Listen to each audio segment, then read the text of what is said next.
സർവശക്തനായ ദൈവത്തിന്റെ അതിപരിശുദ്ധമായ നാമത്തിന് മഹത്വമുണ്ടാകട്ടെ.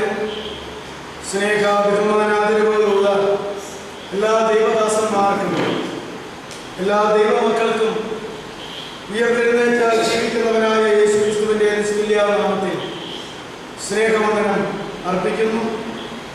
കഴിഞ്ഞതിന്റെ മുമ്പിലത്തെ ബുധനാഴ്ച നാം ചിന്തിച്ചതിനോട് ചേർന്ന് ഇതിന്റെ ബാക്കിയായിട്ട് ഇന്ന് നമുക്ക് ചിന്തിച്ച് അവസാനിപ്പിക്കാമെന്ന് വിചാരിക്കുന്നു. എന്നാൽ ഈ വിഷയത്തോടുള്ളതായിരിക്കുന്ന ചിന്ത വിട്ടുപോകാതെ വണ്ണം ഇതിനോട് ബന്ധപ്പെട്ട വിഷയം തന്നെയാണ് കഴിഞ്ഞ ദിവസവും ചിന്തിച്ചത്. ആദ്യത്തെ നമ്മൾ ചിന്തിച്ചു തുടങ്ങിയത് യാഥാർത്ഥ്യവും വ്യാജവുമായിട്ടുള്ളതായ സത്യവും വ്യാജവുമായിട്ടുള്ളതായ ദൈവദാസന്മാര്, ദൈവമക്കള്, കൃപാവരങ്ങള്, ശുശ്രൂഷകള്, ജീവിതങ്ങള്, പ്രവർത്തനങ്ങള്, ദൈവം അവയെ കാണുകയും വിലയിരുത്തുകയും ചെയ്യുന്നത് ആരംഭവും അവസാനവും എങ്ങനെ ആയിരിക്കുമെന്നുള്ളതിനെ സംബന്ധിച്ച് ഇതൊക്കെയാണ് നമ്മൾ ചിന്തിച്ചത്.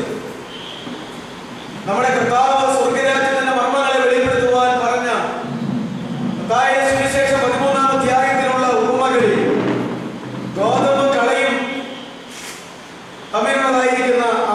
തമ്മിൽ വളരുന്നതായ ആ ഉപമയെ കുറിച്ചും വയലിൽ എറിഞ്ഞ വലയിൽ നല്ല മീനും ചീത്ത മീനും അകപ്പെട്ടിട്ട് വല വലിച്ചു കയറ്റി നല്ല മീനെ പെറുക്കി പാത്രത്തിലാക്കുകയും ചീത്ത മീനുകളെ എറിഞ്ഞു കളയുകയും ചെയ്തതായിട്ടുള്ള രണ്ട് ഉപമകളെ കുറിച്ച് നമ്മൾ ചിന്തിച്ചു. അതിന്റെ അർത്ഥമോ പെന്തക്കോസ്ത് മുതൽ കർത്താവിന്റെ മധ്യാകാശ വരവ് വരെയും ഈ ഭൂമിയിലായിരിക്കുന്ന ദൈവസഭ അല്ലെങ്കിൽ ദൈവമക്കൾ എന്ന് പറയുന്നത് വെറും ഒരു തിരഞ്ഞെടുപ്പിന്റെ കാലഘട്ടമാകുന്നു എന്നും നല്ലതും ചീത്തയും ഒരുമിച്ച് വളർന്നുകൊണ്ട് ജീവിച്ചുകൊണ്ട് പ്രവർത്തിച്ചുകൊണ്ട് ഇരിക്കുമെന്നും തിരിക്കാനുള്ളവൻ അതിന്റെ സമയത്ത് തിരിച്ച് നന്മയും തിന്മയുമായിട്ട് തിരിച്ച് നല്ലതും ചീത്തയുമായി തിരിച്ച് അവരവർ അർഹിക്കുന്നതായ സ്ഥലങ്ങളിലേക്ക് പ്രതിഫലങ്ങളിലേക്ക് മാറ്റുമെന്നാണ് നമ്മൾ ചിന്തിച്ചത്. പിന്നീട് പ്രധാനമായി നമ്മൾ ചിന്തിച്ചത് 2 കൊരിന്ത്യർ 11-ാം അധ്യായമായിരുന്നു. പുതിയ നിയമ ദൈവസഭകളോടുള്ളതായിരിക്കുന്ന ബന്ധത്തിൽ കൊരിന്ത്യ സഭയോട് അപ്പോസ്തലൻ പറയുന്നു, ഞാൻ നിങ്ങളെ ക്രിസ്തു എന്ന ഏകപുരുഷന് നിർമ്മല കന്യകയായി വിവാഹത്തിന് ഏൽപ്പിക്കുവാൻ ഇപ്പോൾ വിവാഹ നിശ്ചയം ചെയ്തിരിക്കുന്നു. വിവാഹ നിശ്ചയം കഴിഞ്ഞുവെങ്കിലും വിവാഹം നടക്കുന്ന സമയം വരെയുമുള്ള കാലഘട്ടം കൊണ്ട് പണ്ട് സർപ്പം ഔവയെ ഉപായത്താൽ ചതിച്ചതുപോലെ അതേ സാത്താൻ നിങ്ങളെ ഉപായങ്ങളാൽ ചതിച്ച് യേശുക്രിസ്തു എന്ന സ്വർഗീയ മണവാളനുമായിട്ടുള്ളതായിരിക്കുന്ന നിങ്ങളുടെ ഹൃദയത്തിന്റെയും മനസ്സിന്റെയും ഏകാഗ്രതയും ബന്ധവും അവൻ തകർത്ത് കളഞ്ഞ് കല്യാണം നടക്കാത്ത ഒരു അന്തരീക്ഷം ഉണ്ടാകും, ഒരു സാഹചര്യം ഉണ്ടാകും എന്നുള്ള ഒരു പ്രവചനപരമായ കാര്യങ്ങൾ, യാഥാർത്ഥ്യങ്ങൾ പൗലോസ് അവിടെ പറഞ്ഞു. അതെങ്ങനെ സംഭവിക്കും? ലോകത്തിൽ 2 യേശുവുണ്ട്, 2 ആത്മാവുണ്ട്, 2 സുവിശേഷമുണ്ട്. ഞങ്ങൾ പ്രസംഗിച്ച യേശുവിനെ ആയിരിക്കില്ല ഇനി മറ്റുള്ളവർ പ്രസംഗിക്കുന്നത്. ഞങ്ങളാൽ പ്രാപിച്ച ആത്മാവായിരിക്കുകയില്ല ഇനി മറ്റുള്ളവരാൽ നിങ്ങൾക്ക് ലഭിക്കുന്നത്. ഞങ്ങൾ പറഞ്ഞ സുവിശേഷമായിരിക്കുകയില്ല മറ്റു പലരും വന്ന് പറയുന്നു. അതുകൊണ്ട് സാക്ഷാൽ അപ്പോസ്തലന്മാരെ പോലെ കള്ള അപ്പോസ്തലന്മാര്, സാക്ഷാൽ വേലക്കാരെ പോലെ കപട വേലക്കാര്, സാത്താൻ താനും വെളിച്ചദൂതന്റെ വേഷം കെട്ടുമല്ലോ. വെളിച്ചദൂതന്മാരുടെ വേഷത്തിൽ ആരെല്ലാം ഉണ്ടോ ആ വേഷങ്ങളെല്ലാം സാത്താനിക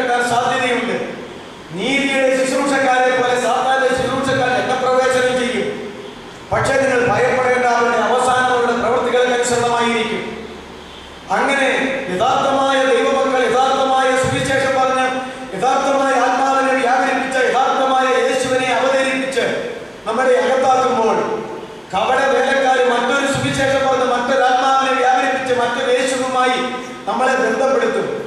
യഥാർത്ഥ കൃപാവര ശുശ്രൂഷ ഉള്ളതുപോലെ തന്നെ ഡ്യൂപ്ലിക്കേറ്റ് കൃപാവര ശുശ്രൂഷകളുമുണ്ട്. അതിന്റെ പേരുകളൊക്കെയും അവിടെ പരാമർശിച്ചിട്ടുണ്ട്. സാക്ഷാൽ അപ്പോസ്തലന്മാരെ യേശുവിന് വേണ്ടി, ദൈവത്തിന് വേണ്ടി, ദൈവരാജ്യത്തിന് വേണ്ടി വിശ്വാസികളുടെ വിശ്വാസത്തെ ഉറപ്പിക്കുവാൻ വേണ്ടി ഈ ലോകത്തിൽ സഹിക്കാവുന്നതിനും വഹിക്കാവുന്നതിനും അപ്പുറമായിട്ടുള്ള കഷ്ടതകളും പ്രയാസങ്ങളും പീഡനങ്ങളും ബുദ്ധിമുട്ടുകളും സഹിച്ചുകൊണ്ട് പ്രാണനെ പോലും വിലയേറിയതായി എണ്ണാതെ വിശ്വാസം എന്ന യാഗമർപ്പിക്കേണ്ട ശുശ്രൂഷകൾ ഞങ്ങൾ രക്തം ഒഴിച്ചു തരേണ്ടി വന്നാലും ഞങ്ങളതിന് തയ്യാറാകുന്നുവെന്ന് പറഞ്ഞുകൊണ്ട് എന്നെ പോലെ ജീവിക്കുന്നവരായിരിക്കുമെന്ന് പൗലോസ് വെളിപ്പെടുത്തി. ഇത്രത്തോളം കാര്യങ്ങളാണ് കഴിഞ്ഞതിന്റെ മുമ്പത്തെ ക്ലാസ്സിൽ നമ്മൾ ചിന്തിച്ചത്. അതിനോട് ചേർന്ന് വരുന്ന ചില വിഷയങ്ങൾ കഴിഞ്ഞ ദിവസവും നമ്മൾ ചിന്തിച്ചു. അത് രണ്ട് വാതിലുണ്ട്, രണ്ട് വഴിയുണ്ട്, രണ്ടു തരം വാതിലുണ്ട്, രണ്ടു തരം വഴിയുണ്ട്, തന്നെ രണ്ടു തരം യാത്രക്കാരുണ്ട്, ചെന്നെത്തുന്ന രണ്ടു തരം സ്ഥലങ്ങളുമുണ്ട്. എന്നാൽ ജീവനിലേക്ക് പോകുന്ന ഇടുക്കവും ഞെരുക്കവുമുള്ള വാതിലും വഴിയും ചുരുക്കം ആളുകളെയും കൂടെ ആളുകളെ പ്രവേശിപ്പിക്കാതെ വീതിയുള്ള വാതിലും വിശാലമായ വഴിയിൽ കൂടെയും അനേകായിരങ്ങൾ പോകുന്നതിലേക്ക് ചേർത്ത് നിത്യനാശത്തിലേക്ക് കൊണ്ടുപോകുവാൻ തക്കവണ്ണം ഈ ലോകത്തിൽ സത്യപ്രവാചകന്മാരെ പോലെ തന്നെ കള്ളപ്രവാചകന്മാരും ഉണ്ടെന്ന് നമ്മൾ കണ്ടു. കള്ളപ്രവാചകന്മാരെയും സത്യപ്രവാചകന്മാരെയും കപടവേലക്കാരെയും യഥാർത്ഥ വേലക്കാരെയും തമ്മിൽ തിരിച്ചറിയാൻ ബുദ്ധിമുട്ടുണ്ടെങ്കിലും അവരുടെ ഫലത്താൽ നിങ്ങൾക്ക് അവരെ തിരിച്ചറിയാം. ഏത് വൃക്ഷവും അതിന്റെ ഫലത്താൽ തിരിച്ചറിയാൻ കഴിയും. ഫലം കൊണ്ടല്ലോ വൃക്ഷം തിരിച്ചറിയേണ്ടത്. മുന്തിരിയിൽ നിന്ന് മുള്ളിൽ നിന്ന് മുന്തിരിയും നെരിഞ്ഞിൽ നിന്ന് അത്തിപ്പഴവും പറിക്കുകയില്ല. അതുകൊണ്ട് രണ്ടു തരം വൃക്ഷങ്ങൾ, രണ്ടു തരം ഫലങ്ങളുണ്ട് എന്ന് നമ്മൾ കഴിഞ്ഞ ദിവസം ചിന്തിച്ചു.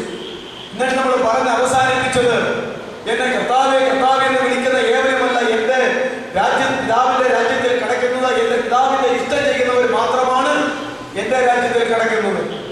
യേശു ക്രിസ്തുവിന്റെ നാമത്തിൽ ഭൂതങ്ങളെ പുറത്താക്കിയും രോഗികളെ സുഖപ്പെടുത്തിയും അത്ഭുതങ്ങളും അടയാളങ്ങളും വീര്യപ്രവൃത്തികളിൽ ചെയ്തു നടക്കുന്ന ധാരാളം ആളുകളുണ്ട്. അവരെപ്പോഴും എന്നെ കർത്താവേ കർത്താവേ എന്ന് വിളിച്ചെന്നോട് ബന്ധപ്പെട്ടുകൊണ്ടിരിക്കുന്നു. എന്തെന്നാൽ പ്രസംഗത്തിന് കുറവില്ല, പ്രാർത്ഥനയ്ക്ക് കുറവില്ല, ക്ലാസ്സിന് കുറവില്ല, അപേക്ഷയ്ക്ക് കുറവില്ല, ആരാധനയ്ക്ക് കുറവില്ല. എന്നാൽ അവരാരും എന്റെ രാജ്യത്തിൽ കടക്കുന്നില്ല. അപ്പോൾ കൃപാവര ശുശ്രൂഷകൾ എന്റെ നാമത്തിൽ ചെയ്ത കാര്യങ്ങൾ എന്നോട് വാദിച്ചു കൊണ്ടിരിക്കും. അവരുടെ കൃപാവര ശുശ്രൂഷകളാൽ സൗഖ്യം പ്രാപിച്ച ഫലമുണ്ടായ ലക്ഷക്കണക്കിന് ആളുകളുടെ സാക്ഷ്യങ്ങളെ നിരത്താൻ അവർക്കുണ്ടാകും. അതൊക്കെ ശരിയാണെങ്കിലും അധർമ്മം പ്രവർത്തിച്ചവരെ നിങ്ങൾ എന്നെ വിട്ടു പോകുകയും ഞാൻ നിങ്ങളെ അറിയുന്നില്ല എന്ന് ഞാൻ അവരോട് പറയും. കൃപാവര ശുശ്രൂഷകളാൽ ആരും ദൈവരാജ്യത്തിൽ കടക്കുകയോ പ്രതിഫലം പ്രാപിക്കുകയോ ചെയ്യുകയില്ല.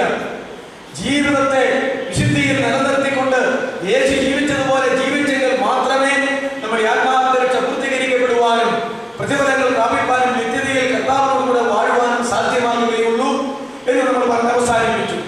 അതുകൊണ്ട് കഴിഞ്ഞ ദിവസം പറഞ്ഞതിന്റെ ബാക്കിയെങ്കിലും കഴിഞ്ഞതിന്റെ മുമ്പിലത്തെ ദിവസം ഞാൻ എടുത്ത ക്ലാസിന്റെ തുടർമാനമായിട്ട് ഇനിയുള്ള വാക്യങ്ങൾ നമുക്ക് ചിന്തിച്ച് മുമ്പോട്ട് പോകാം.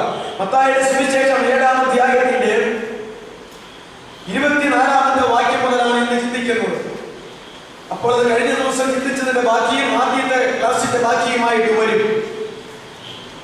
അത് ഇപ്രകാരമാണ്: ആകയാൽ എന്റെ ഈ വചനങ്ങളെ കേട്ട് ചെയ്യുന്നവൻ ഒക്കെയും പാറമേൽ വീട് പണിത ബുദ്ധിയുള്ള മനുഷ്യനോട് തുല്യനാകുന്നു.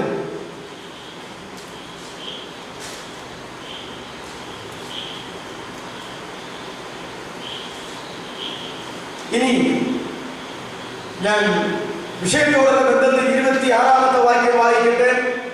എന്റെ ഈ വചനങ്ങളെ കേട്ട് ചെയ്യാത്തവനൊക്കെയും മണലിന്മേൽ വീട് പണിത മനുഷ്യനോട് തുല്യനാകുന്നു. ഇനി ഞാൻ 25-ാമത്തെ വാക്യം വായിക്കട്ടെ. വന്മഴ ചൊരിഞ്ഞു, നദികൾ പൊങ്ങി, കാറ്റടിച്ചു, ആ വീട്ടിന്മേൽ അലച്ചു, അത് പാറമേൽ അടിസ്ഥാനമുള്ളതാകിയാൽ വീണില്ല. ഇനി 27-ാമത്തെ വാക്യം ഞാൻ വായിക്കട്ടെ. വന്മഴ ചൊരിഞ്ഞു, നദികൾ പൊങ്ങി, കാറ്റടിച്ചു, ആ വീട്ടിന്മേൽ അലച്ചു, അത് വീണു, അതിന്റെ വീഴ്ച വലിയതായിരുന്നു. ഇപ്പോൾ നമ്മൾ ചിന്തിക്കുന്നത്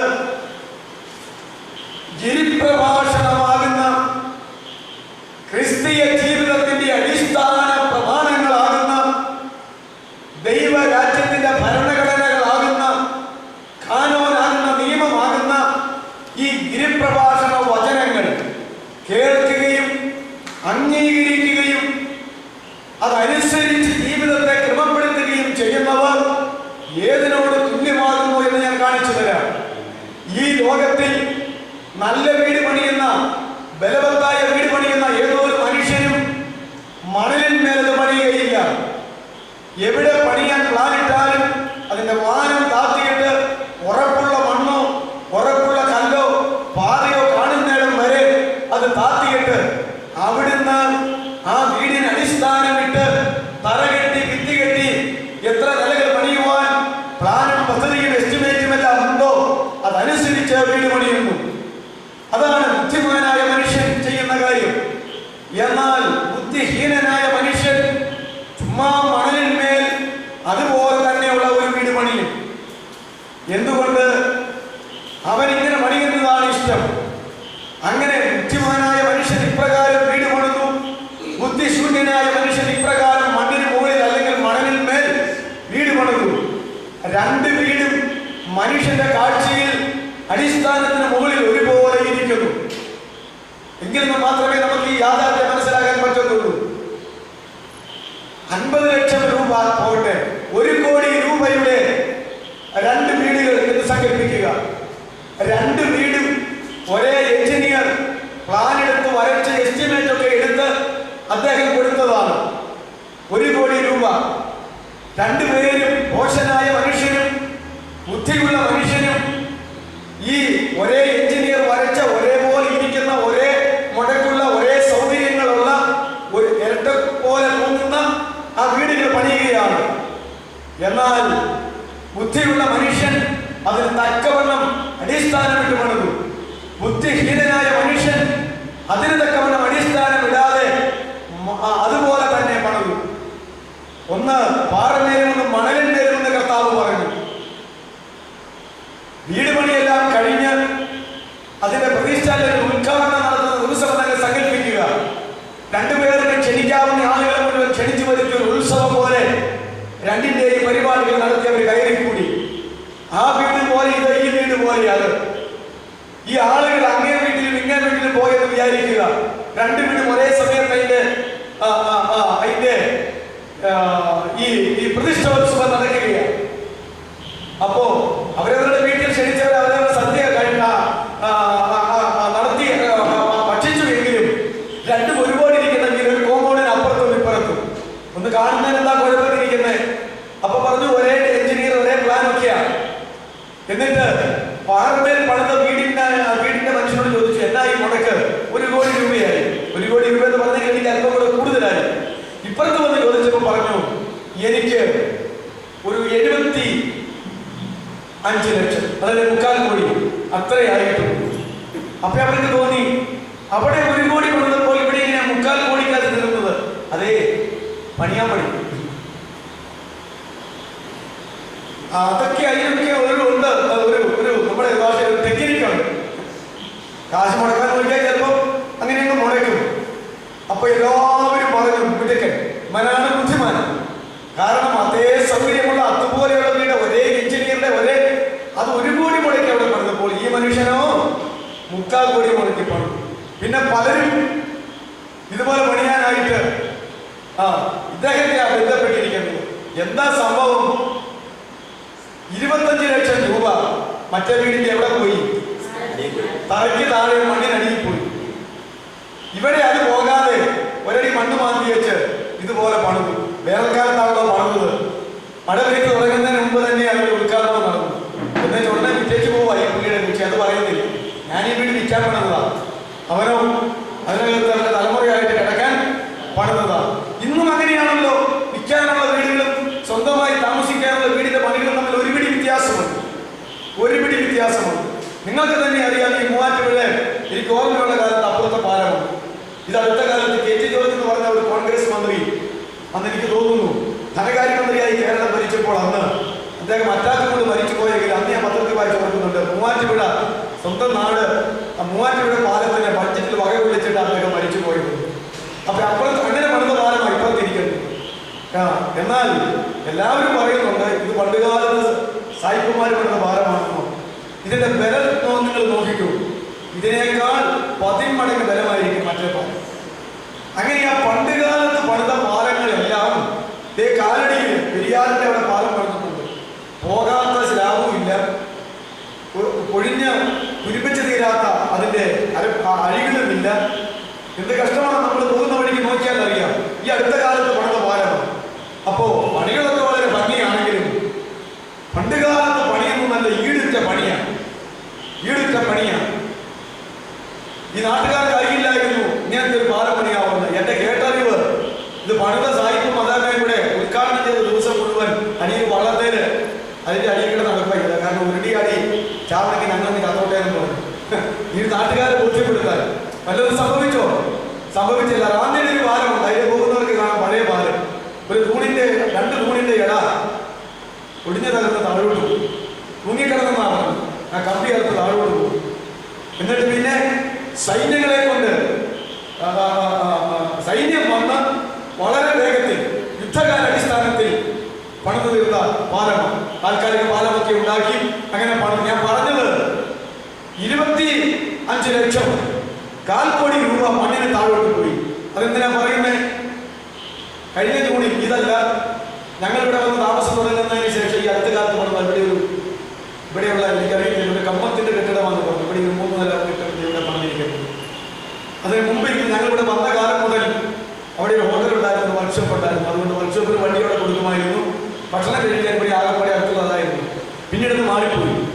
നമ്മുടെ ഏരിയ സഹോദരന്റെ അനുജനാണ്. ഞാനത് ശ്രദ്ധിച്ചു. വളരെ ആഴമുണ്ട് അതിന്റെ അടിസ്ഥാനത്തിൽ. ഞാൻ എന്നും കണ്ടുകൊണ്ടിരുന്നു. എന്നിട്ട് ആ വാലം താത്തിയ അതേ ഭാഗം മുഴുവൻ നിരപ്പെ കമ്പിയിട്ട് ഇങ്ങനെ വാഴ്ത്തും. അതോടി ചേർന്ന് അടി എല്ലാം ബീം വാർത്തിരിക്കും. മുകളിലുള്ള ബീം പോലെ തന്നെ അതേ കനത്തിലും നീളത്തിലും എല്ലാം അടിയിൽ ബീം വാർത്ത് ബന്ധിച്ചിട്ടുണ്ട്. അതോടുകൂടെ തന്നെ ആ പില്ലറുകൾ അവിടെ നിന്ന് തന്നെ കൊണ്ടിരിക്കുന്നു. അപ്പൊ പില്ലറ്, ബീം, അതിന് താഴെയുള്ള വേറെ ഒരു തട്ട് വാർക്ക, ഇത്രത്തോളം വാർക്ക അവിടെ നടത്തി അത് ഇങ്ങനെ പൊങ്ങിക്കൊണ്ടുപോകും. ഒരു നിലയുടെ താഴ്ച നോക്കുമ്പോൾ ഞാൻ നോക്കിയിട്ട് കൃത്യം വളർന്നില്ലെങ്കിലും ഇപ്പോഴത്തെ തല വെച്ച് നോക്കുമ്പോൾ, എന്നിട്ട് ഈ പില്ലർ പൊങ്ങിക്കഴിഞ്ഞപ്പോൾ അവിടെ നിന്ന് എടുത്ത മണ്ണ് ഈ സ്ഥലത്തായിട്ടില്ല. വീണ്ടും ആ മണ്ണ് തന്നെ വണ്ടിക്കടിച്ച് അവിടെ കൊണ്ടുവന്നിട്ട് അത് ഫില്ല് ചെയ്യും. വേറെയും മണ്ണ് കൊണ്ടുവന്നിട്ട് ഫില്ല് ചെയ്യും. അപ്പോൾ ഞാൻ നോക്കിയപ്പോൾ ഞാൻ ചോദിച്ചപ്പോൾ ഇത് എത്ര നിലയാണ് പണിയുന്നത്? 5 നിലയുടെ പ്ലാനാണ്. ഇപ്പം 3 പണിയുന്നു. ഇപ്പം 3 പണിത് വെച്ചിരിക്കുകയാണ്. 5 നില കെട്ടിടം പണിയാണ്. ഒരൊറ്റ നിലയുടെ മുടക്കിനേക്കാൾ ഇരട്ടി മുടക്ക് അതിന്റെ അടിയിൽ പോയിട്ടുണ്ട്. പക്ഷേ അത് കാണാത്തവർക്ക് നോക്കി കഴിയുമ്പോൾ 1 കോല് കാണും, 1.5 കോല് കാണും, 2 കോല് കാണും എന്നൊക്കെയാണ് തോന്നുന്നു. എന്തിനു വേണ്ടിയിട്ടാ 5 നില കെട്ടിടം ആ പ്ലാൻ. ഇപ്പൊ 3 പണിതിട്ടുണ്ട്. അപ്പൊ നോക്കിക്കേ, ഒരൊറ്റ നിലയുടെ പിന്നത്തെ ഇതിനേക്കാൾ എനിക്ക് തോന്നുന്നത് അത്രമാത്രം ഒരു 2 നിലയുടെ പണം ഈ മണ്ണിന് താഴെ കിടപ്പുണ്ട്. എന്തിനു വേണ്ടിയിട്ടാ? ബലവത്താൽ. അതിന്റെ ബലം. ഇതാണ് ബുദ്ധിമാനായ മനുഷ്യനും എന്ന് പറയുന്നത്.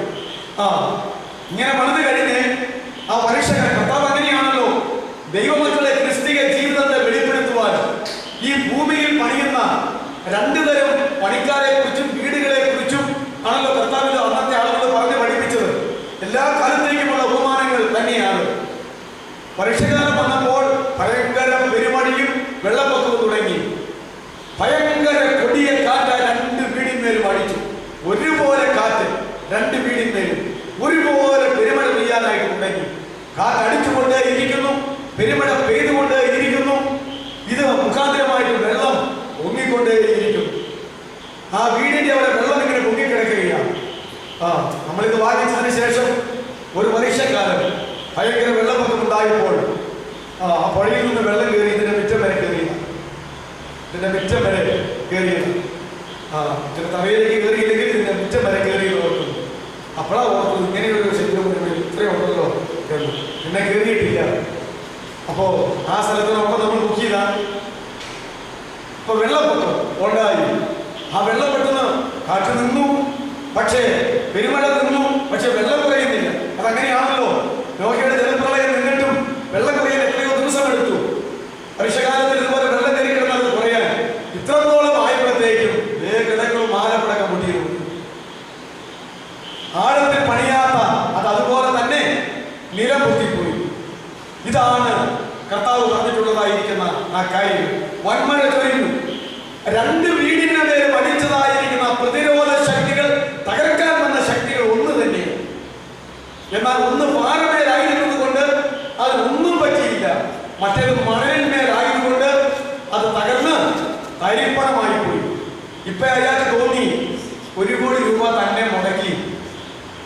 ആ മനുഷ്യൻ പണിതുപോലെ തന്നെ ആഴത്തിൽ പിടിച്ച് പാറകല്ല് പാറമേൽ അടിസ്ഥാനമിട്ട് വീട് പണിയാമായിരുന്നു.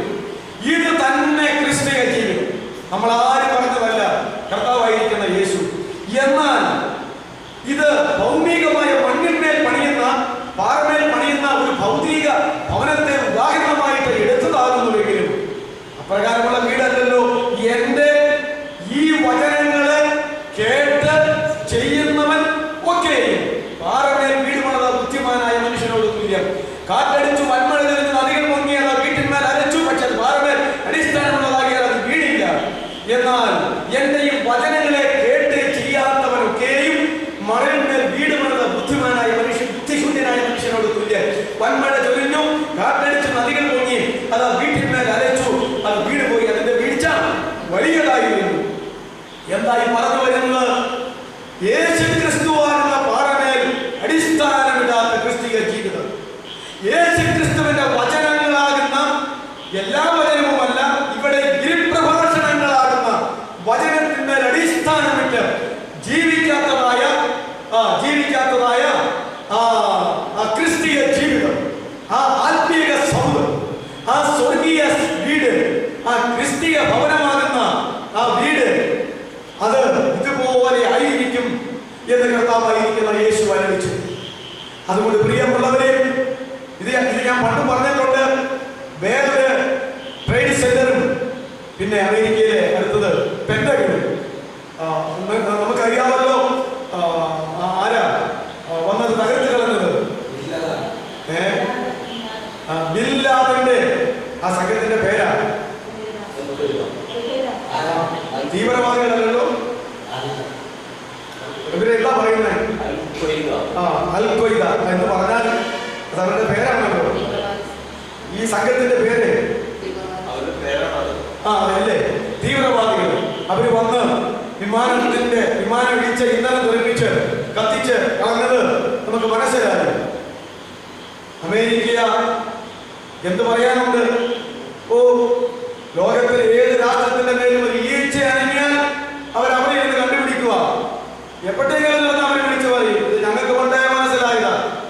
ഇന്ത്യ പാകിസ്ഥാൻ യുദ്ധമുണ്ടായപ്പോൾ അവർ വിളിച്ചു പറഞ്ഞു ഞങ്ങൾക്കറിയാമായിരുന്നു. ചൈന യുദ്ധമുണ്ടായപ്പോൾ അതുപോലെ ഞങ്ങൾക്കറിയാമായിരുന്നു.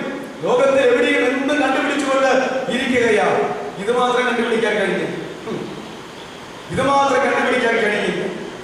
എന്നാൽ ഞാൻ പിന്നീട് പറഞ്ഞ മനസ്സിൽ കൊടുങ്കാറ്റടിച്ചാൽ, ചുഴലിക്കാറ്റ് വന്നാൽ, കൊടുങ്കാറ്റടിച്ചാൽ, ഭൂകമ്പം ഉണ്ടായാൽ അതിങ്ങനെ ആടി ഒലിയുമെന്നുള്ളതല്ലാതെ, വലിയൊരു ഊഞ്ഞാലാടുന്ന പോലെ ആടി ഒലിയുമെന്നുള്ളതല്ലാതെ നിലനിർത്താൻ കഴിയാത്ത ശാസ്ത്രീയ സാങ്കേതിക രീതിയിലാണ് പണിത് വെച്ചിരിക്കുന്നത്.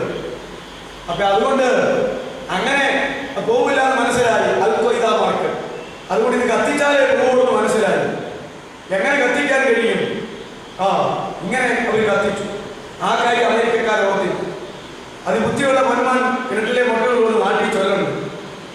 ഏത് മനുഷ്യന്റെയും കഴിവും ബുദ്ധിയും ശാസ്ത്രീയവും സാങ്കേതികവും നിമിഷ നേരം കൊണ്ട് തകർക്കുവാൻ തക്കവണ്ണം ഒരപാകത മനുഷ്യന്റെ എല്ലാ പണികൾക്കും കാണും. ബാബേൽ കോട്ടയെ തകർക്കുവാൻ നിമിഷ നേരം കൊണ്ട് ദൈവം തമ്പുരാൻ അതിനെ കാലിൽ തകർത്ത് കളഞ്ഞു. സോദോം ഗൊമോറയെ നശിപ്പിക്കുവാൻ പാട്ടുത്തിരി പറഞ്ഞ് തീണ്ടു മറിഞ്ഞത് കത്തി ചാമ്പലായി. അതുപോലെ തന്നെ ഇത് ചാമ്പലായി പോയി. അങ്ങനെ അമേരിക്കയും അമേരിക്കയോട് കൂറുള്ളവർ വിഷമിച്ചിരിക്കുമ്പോൾ അപ്പോൾ ആ ബില്ലി ഗ്രഹാമിനെ അവർ ഓർത്തു. ജനക്കൂട്ടത്തെ വിളിച്ച് പറഞ്ഞു ഇവിടെ പ്രസംഗിക്കാൻ ബില്ലി ഗ്രഹാമിനെ വിളിച്ചു. ബില്ലി ഗ്രഹാമിന്റെ പ്രസംഗമാണ് ഞാൻ ഈ പറഞ്ഞു വരുന്നത്. നമ്മുടെ പെട്ടകൻ തകർന്നു, വേറെ തകർന്നു. പക്ഷെ എനിക്കതിൽ ഖേദമില്ല. എന്ത് അമേരിക്കയോട് കൂറില്ലാന്നല്ല, പക്ഷേ പെട്ടകന്റെ അടിസ്ഥാനം അവിടെ കിടക്കുന്നു. അത് തകർന്നിട്ടില്ല. വേറെ ടെറസിന്റെയും അടിസ്ഥാനം അത് ഭൂമിയെ അടിയിലേക്ക് കുഴിച്ചിട്ട് അവിടെ തന്നെ ഉണ്ട്. അത് പോയിട്ടില്ല. അത് തകർക്കാൻ അൽ ഖ്വയ്ദമാർക്ക് കഴിഞ്ഞിട്ടില്ല. അത് തകർക്കണം അവർക്കില്ലായിരുന്നു. കാരണം ഇത് തകർത്താൽ മതിയായിരുന്നു. രണ്ടിന്റെയും അടിസ്ഥാനം മണ്ണിന് താഴെ കിടപ്പുണ്ട്. അത് പോയിട്ടില്ല. ഞാനും ഇയാളെന്നായി പ്രസംഗിക്കണേന്ന്. എന്നിട്ട് പിന്നെ പറഞ്ഞത് യേശു ക്രിസ്തുവിൽ അടിസ്ഥാനമിട്ട് ജീവിച്ചാൽ അടിസ്ഥാനം ഒരു നാളും പോകത്തില്ല. യേശു ക്രിസ്തുവിൽ അടിസ്ഥാനമില്ലാതെ എത്ര നല്ല പൊക്കിപ്പണതാലും അതവിടെ നിൽക്കുകയുമില്ല. ഇത് അമേരിക്കയോട് ദൈവത്തിന് ചില പാഠങ്ങൾ പഠിപ്പിക്കാനായിട്ടുണ്ട്. അമേരിക്കയുടെ സാൻമാർഗിക നിലവാരം, ആധ്യാത്മിക നിലവാരം മാറ്റപ്പെട്ടു പോയിരിക്കുകയാണ്. അതുകൊണ്ട് എത്രയും വേഗം ദൈവത്തിലേക്ക് തിരിച്ചു വരുവാൻ സ്വന്തം നാട്ടിലുള്ള സ്വജാതിക്കാരോട് ഗ്രഹാം വിളിച്ചു പറഞ്ഞു.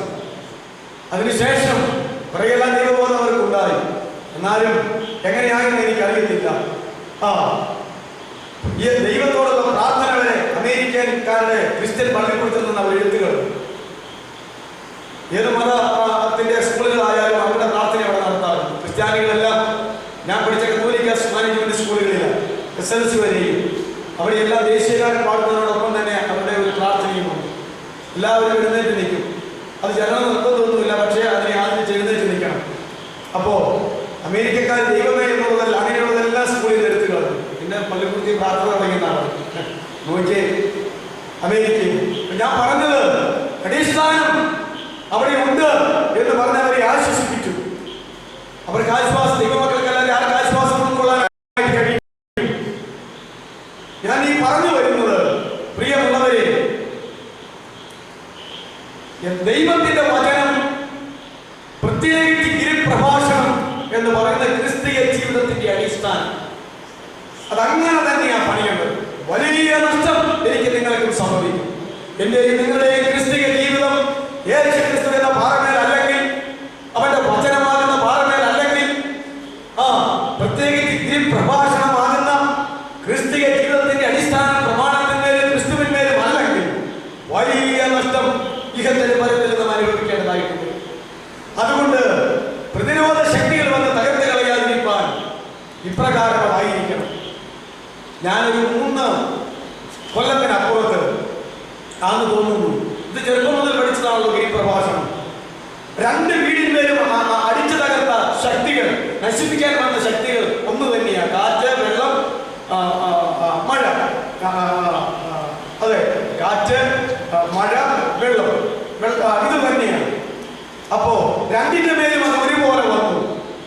അപ്പൊ എന്താ ഞാൻ ഉദ്ദേശിച്ചത്? കഷ്ടങ്ങൾ, നഷ്ടങ്ങൾ, പ്രയാസങ്ങൾ, രോഗങ്ങൾ, ദുഃഖങ്ങൾ, ദുരിതങ്ങൾ, ഇങ്ങനെയുള്ളതൊക്കെ ആയിരിക്കുമെന്ന് ആദ്യം പഠിച്ചു. ശരിയാണെന്ന് ഓർത്തു. പിന്നെ പഠിച്ചു അങ്ങനെയല്ല, അതുകൊണ്ടൊന്നും യഥാർത്ഥ ദൈവമക്കൾ തകരുകയല്ല. പിന്നെയോ കഷ്ടതയിൽ കൂടെ പൊന്ന് ശുദ്ധീകരിച്ച് വരുന്ന പോലെ വരികയാണ്. ഇയ്യോബിനെ ശുദ്ധീകരിച്ചെടുത്തതുപോലെ യഥാർത്ഥ ദൈവമക്കൾക്ക് ഈ ലോകത്തിൽ എന്ത് കഷ്ടം വന്നാലും, നഷ്ടം വന്നാലും, രോഗം വന്നാലും, മരണം വന്നാലും, ദാരിദ്ര്യം വന്നാലും, എന്ത് സംഭവിച്ചാലും ദൈവത്തിന്റെ നാമത്തിന്റെ മഹത്വത്തിനായിട്ടും അവന്റെ ആത്മാവിന്റെ ശുദ്ധീകരണം പൂർത്തിയാക്കുവാനായിട്ടും മാത്രമേ സംഭവിക്കത്തുള്ളൂ. അത് ആത്യന്തികമായി നന്മയ്ക്കാം. അത് പൗലോസ് പറഞ്ഞില്ലേ, എന്നാൽ ദൈവത്തെ സ്നേഹിക്കുന്നവർക്ക് നന്മപ്രകാരം വിളിക്കപ്പെട്ടവർക്ക് തന്നെ സകലതും നന്മയ്ക്കായി കൂടി വ്യാപരിപ്പിക്കും. അതുകൊണ്ട് അങ്ങനെയാണെങ്കിൽ പിന്നെ അത് തകർക്കാനായിട്ട് വരത്തില്ല. പിന്നീട് മനസ്സിലായത് പോരാട്ടങ്ങൾ എന്ന് പറഞ്ഞാൽ ലോകം, ജഡം, പിശാച് എന്നൊക്കെ പറയുന്നതാണ് കയറി അടിച്ച് തകർത്ത് കളയുന്നത്. അത് പോരാടുമ്പോൾ ചിലർ പരാജയപ്പെടും എന്നുണ്ടെങ്കിൽ തന്നെയും പിന്നെയും വിജയത്തിലേക്ക് വരുവാനായിട്ട് സാധ്യതയുണ്ട്. കാരണം നമുക്ക് പോരാട്ടമുള്ളത് ജനവ്യക്തികളോടല്ല, വാഴ്ചകളോടും അധികാരങ്ങളോടും അന്ധകാരത്തിന്റെ ലോകാധിപതികളോടും സ്വർലോകത്തിലെ ദുഷ്ടാത്മ സേനകളോടും ആകുന്നു എന്ന് പറഞ്ഞിട്ടുണ്ട്. അതുകൊണ്ട് ക്രിസ്തീയ ജീവിതം പോരാട്ട ജീവിതമാകുന്നുവെന്നും പാപം, ലോകം, പിശാച്, സ്വയം ഇതെല്ലാം നമ്മോട് പോരാടിക്കൊണ്ടിരിക്കുമെന്നും അതിന്റെ മേൽ നമ്മൾ ദയാളികളാകണമെന്നും ഒക്കെ കർത്താവ് പറഞ്ഞ് പഠിപ്പിച്ചിട്ടുണ്ട്. ലോകത്തിൽ നിങ്ങൾക്ക് കഷ്ടപ്പെട്ട് ധൈര്യപ്പെടുമെങ്കിൽ ഞാൻ ലോകത്തെ ജയിച്ചിരിക്കുന്നു. അതുകൊണ്ട് കഷ്ടത വന്നാലും ഈ പോരാട്ടങ്ങൾ വന്നാലും അതിനെ അതിജീവിക്കാൻ തക്കവണ്ണമാണ് നമ്മുടെ ക്രിസ്തീയമാകുന്ന ജീവിതമാകുന്ന ഈ സൗധം ഇവിടെ പണിതുകൊണ്ട് കൊണ്ടുപോകുന്നത്. അപ്പോൾ അതുമല്ല നശിപ്പിക്കാനായിട്ട് വരുന്നത്. പിന്നെ അടുത്ത കാലത്ത് മനസ്സിലായതാണ് എന്താണെന്ന് അറിയാവോ? ശരിയായ ആത്മീക ഉണർവ് എന്ന് തോന്നുന്നത് പോലെ, ഒരു ശരിയായ ആത്മീക ഉണർവാണെന്ന് തോന്നുന്നത് പോലെ, ഒരു നല്ല കൃപയാണെന്ന് നമുക്ക് തോന്നും പോലെ, ഒരു നല്ല ഉന്മേഷം നമുക്ക് തോന്നും പോലെ ഒക്കെ വരുന്നതായിട്ടുള്ള ആത്മീക അനുഭവങ്ങളാണ് ഈ പറയുന്നത് എന്ന് പറഞ്ഞാൽ മനസ്സിലായിട്ടില്ല. പ്രിയമുള്ളവരെ, പരിശുദ്ധാത്മാവാണെന്ന് തോന്നും, നല്ല വചനമാണെന്ന് തോന്നും, നല്ല ലേഖനമാണെന്ന് തോന്നും, നല്ല യേശുവാണെന്ന് തോന്നും, നല്ല സുവിശേഷമാണെന്ന് തോന്നും. അങ്ങനെ പ്രാരംഭത്തിൽ കാണുമ്പോൾ, കേൾക്കുമ്പോൾ, അറിയുമ്പോൾ, ബന്ധപ്പെടുമ്പോൾ എല്ലാം നല്ലത്, എല്ലാം ബിബ്ലിക്കൽ, എല്ലാം ആത്മീകം, എല്ലാം ദൈവികം. യേശു അത് നല്ലതല്ലേ?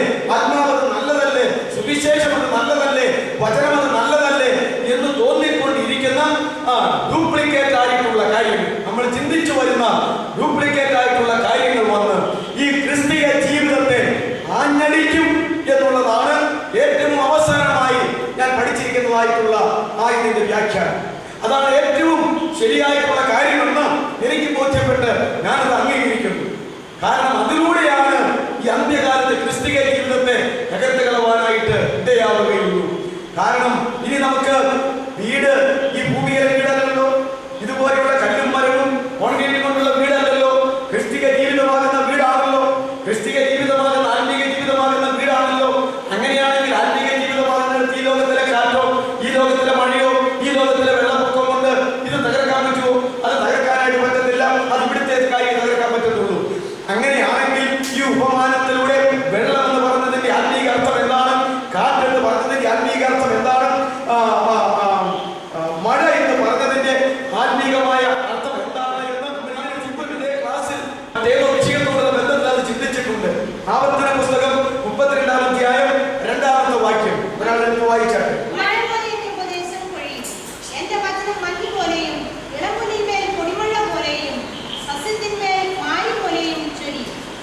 ഒന്നുകൂടെ വായിച്ചാട്ടെ. മഴ പോലെ എന്റെ ഉപദേശം പൊഴിയും. മഴ പോലെ എന്റെ ഉപദേശം പൊഴിയും. മഴ പോലെ എന്റെ ഉപദേശം, ദൈവത്തിന്റെ ഉപദേശം മഴ പോലെ പൊഴിയും. എന്റെ വചനം മഞ്ഞ് പോലെയും. അതേത് വാക്യമാണ്? ആവർത്തനമല്ലേ? എന്റെ ഉപദേശം, എന്റെ വചനം മഞ്ഞ് പോലെയും, എന്റെ വചനം മഞ്ഞ് പോലെയും, ഇളമ്പുല്ലിന്മേൽ പൊടിമഴ പോലെയും, ഇളമ്പുല്ലിന്മേൽ പൊടിമഴ പോലെയും, സസ്യത്തിന്മേൽ മാരി പോലെയും, സസ്യത്തിന്മേൽ മാരി പോലെയും ചൊരിയും. അപ്പൊ എന്നാ പറഞ്ഞത്? എന്റെ ഉപദേശം, എന്റെ വചനം അത് ഏതുപോലെയൊക്കെയാണ്? മഴ പോലെ, മഞ്ഞ് പോലെ, പൊടിമഴ പോലെ, മാരി പോലെ, അല്ലേ? അപ്പൊ നോക്കിക്കേ, ഈ വാക്യത്തിന്റെ അടിസ്ഥാനത്തിൽ ദൈവത്തിന്റെ ഉപദേശം, ദൈവത്തിന്റെ വചനം ഈ ഭൂമിയിൽ മഞ്ഞ് പെയ്യുന്ന പോലെ, മഴ പെയ്യുന്ന പോലെ, മാരി പെയ്യുന്ന പോലെ പൊഴിഞ്ഞുകൊണ്ടിരിക്കും എന്നാണ് അവിടെ പറഞ്ഞിരിക്കുന്നത്. മഴയും മഞ്ഞും മാരിയും ഭൂമിയെ എങ്ങനെ, സസ്യങ്ങളെ എങ്ങനെ ഫലഭൂയിഷ്ഠമാക്കുന്നുവോ അതുപോലെ എന്റെ ഉപദേശം മഞ്ഞ് പോലെയും മഴ പോലെയും മാരി പോലെയും പെയ്യുന്ന അത് അനുഭവിക്കുന്ന ആളുകൾക്ക് അതുപോലെ ഫലപുഷ്ടിയുള്ള ജീവിതമായിട്ട് തീരും എന്നാണ് അവിടെ പറഞ്ഞിരിക്കുന്നത്. യെശയ്യാ 55:10-11 കൂടെ ചേർത്ത് വായിക്കുമ്പോൾ ഈ കാര്യം കുറെ കൂടെ നമുക്ക് വ്യക്തമാകാനായിട്ട് കഴിയും. യെശയ്യാ 55:10-11. മഴയും ഹിമവും ആകാശത്തു നിന്ന് പെയ്യുകയും, മഴയും ഹിമവും ആകാശത്തു നിന്ന് പെയ്യുകയും, അവിടേക്ക് മടങ്ങാതെ വിതപ്പാൻ വിത്തും തിന്മാൻ ആഹാരവും നൽകത്തക്കവണ്ണം ഭൂമിയെ നനച്ച് ഫലവത്താക്കി വിളയിക്കുന്നത് പോലെ എന്റെ വായിൽ നിന്ന് പുറപ്പെടുന്ന എന്റെ വചനം ആയിരിക്കും. അത് വെറുതെ എന്റെ അടുക്കിലേക്ക് മടങ്ങി വരികയില്ല. എനിക്കിഷ്ടമുള്ളത് നിവർത്തിക്കുകയും ഞാൻ അയച്ച കാര്യം സാധിപ്പിക്കുകയും ചെയ്യും. ദൈവത്തിന്റെ വചനത്തെ അയക്കുന്ന കാര്യമാണ് ഇവിടെ ഈ പറഞ്ഞിരിക്കുന്നത്. അത് മഴ പോലെ, ഹിമം പോലെ എന്നാ പറഞ്ഞിരിക്കുന്നത്. അപ്പോ ദൈവത്തിന്റെ വചനത്തെ കുറിച്ച്, ദൈവം അയക്കുന്ന വചനത്തെ കുറിച്ച് അപ്രകാരമുള്ള തരത്തിൽ പ്രവാചകൻ പറഞ്ഞിരിക്കുന്നു. യോഹന്നാൻ 7:37 മുതൽ വായിക്കുമ്പോൾ നമുക്കറിയാം, ദാഹിക്കുന്നവനെല്ലാം എന്റെ അടുക്കൽ വന്ന് കുടിക്കട്ടെ എന്ന് പറഞ്ഞു തുടങ്ങുന്ന വേദഭാഗം എന്നതാണ് ദാഹം, എന്താണ് കുടിക്കേണ്ടത്, എന്താണ് വിശ്വസിക്കുന്നതിന്റെ ഉള്ളിൽ നിന്ന് കവിഞ്ഞ് ഒഴുകുന്നത്. അതിന് അവസാന കർത്താവ് തന്നെ പറഞ്ഞു, ഞാൻ ഈ പറഞ്ഞത് പരിശുദ്ധാത്മാവിനെ കുറിച്ചാണ്. വരിക, ദാഹിക്കുക, കുടിക്കുക, നിറയുക, കവിഞ്ഞൊഴുകുക എന്ന് പറയുന്ന ഈ വെള്ളം, ഈ ജീവജലം എന്ന് പറയുന്നത് പരിശുദ്ധാത്മാവിനെ സംബന്ധിച്ചാണ് എന്ന് വളരെ വ്യക്തമായി ഇവിടെ രേഖപ്പെടുത്തിയിട്ടുണ്ട്. അന്ന് വരെ പരിശുദ്ധാത്മാവ് വന്നിരുന്നില്ല. എന്തെന്നാൽ കർത്താവ് തേജസ്കരിക്കപ്പെട്ടിരുന്നില്ല. കർത്താവ് തേജസ്കരിക്കപ്പെട്ട് കഴിയുമ്പോൾ വരുന്ന പരിശുദ്ധാത്മാവിനെ കുറിച്ചാണ് ഈ വെള്ളത്തിന്റെ കാര്യം. ദാഹിക്കുന്നവൻ വരിക, കുടിക്കുക, വിശ്വസിക്കുന്നവന്റെ ഉള്ളിൽ നിന്ന് തിരുവെടുത്ത് പറയുന്ന പോലെ ജീവജലത്തിന്റെ നദികൾ ഒഴുകും എന്നൊക്കെ പറഞ്ഞിരിക്കുന്നതായ ഈ കാര്യങ്ങൾ യോഹന്നാൻ 4:14 ശമരിയ സ്ത്രീയുമായിട്ടുള്ള സംഭാഷണത്തിൽ ഈ വെള്ളം കുടിക്കുന്നവന് പിന്നെയും ദാഹിക്കും, ഞാൻ കൊടുക്കുന്ന വെള്ളം കുടിക്കുന്നവന് ഒരു നാളും ദാഹിക്കുകയില്ല.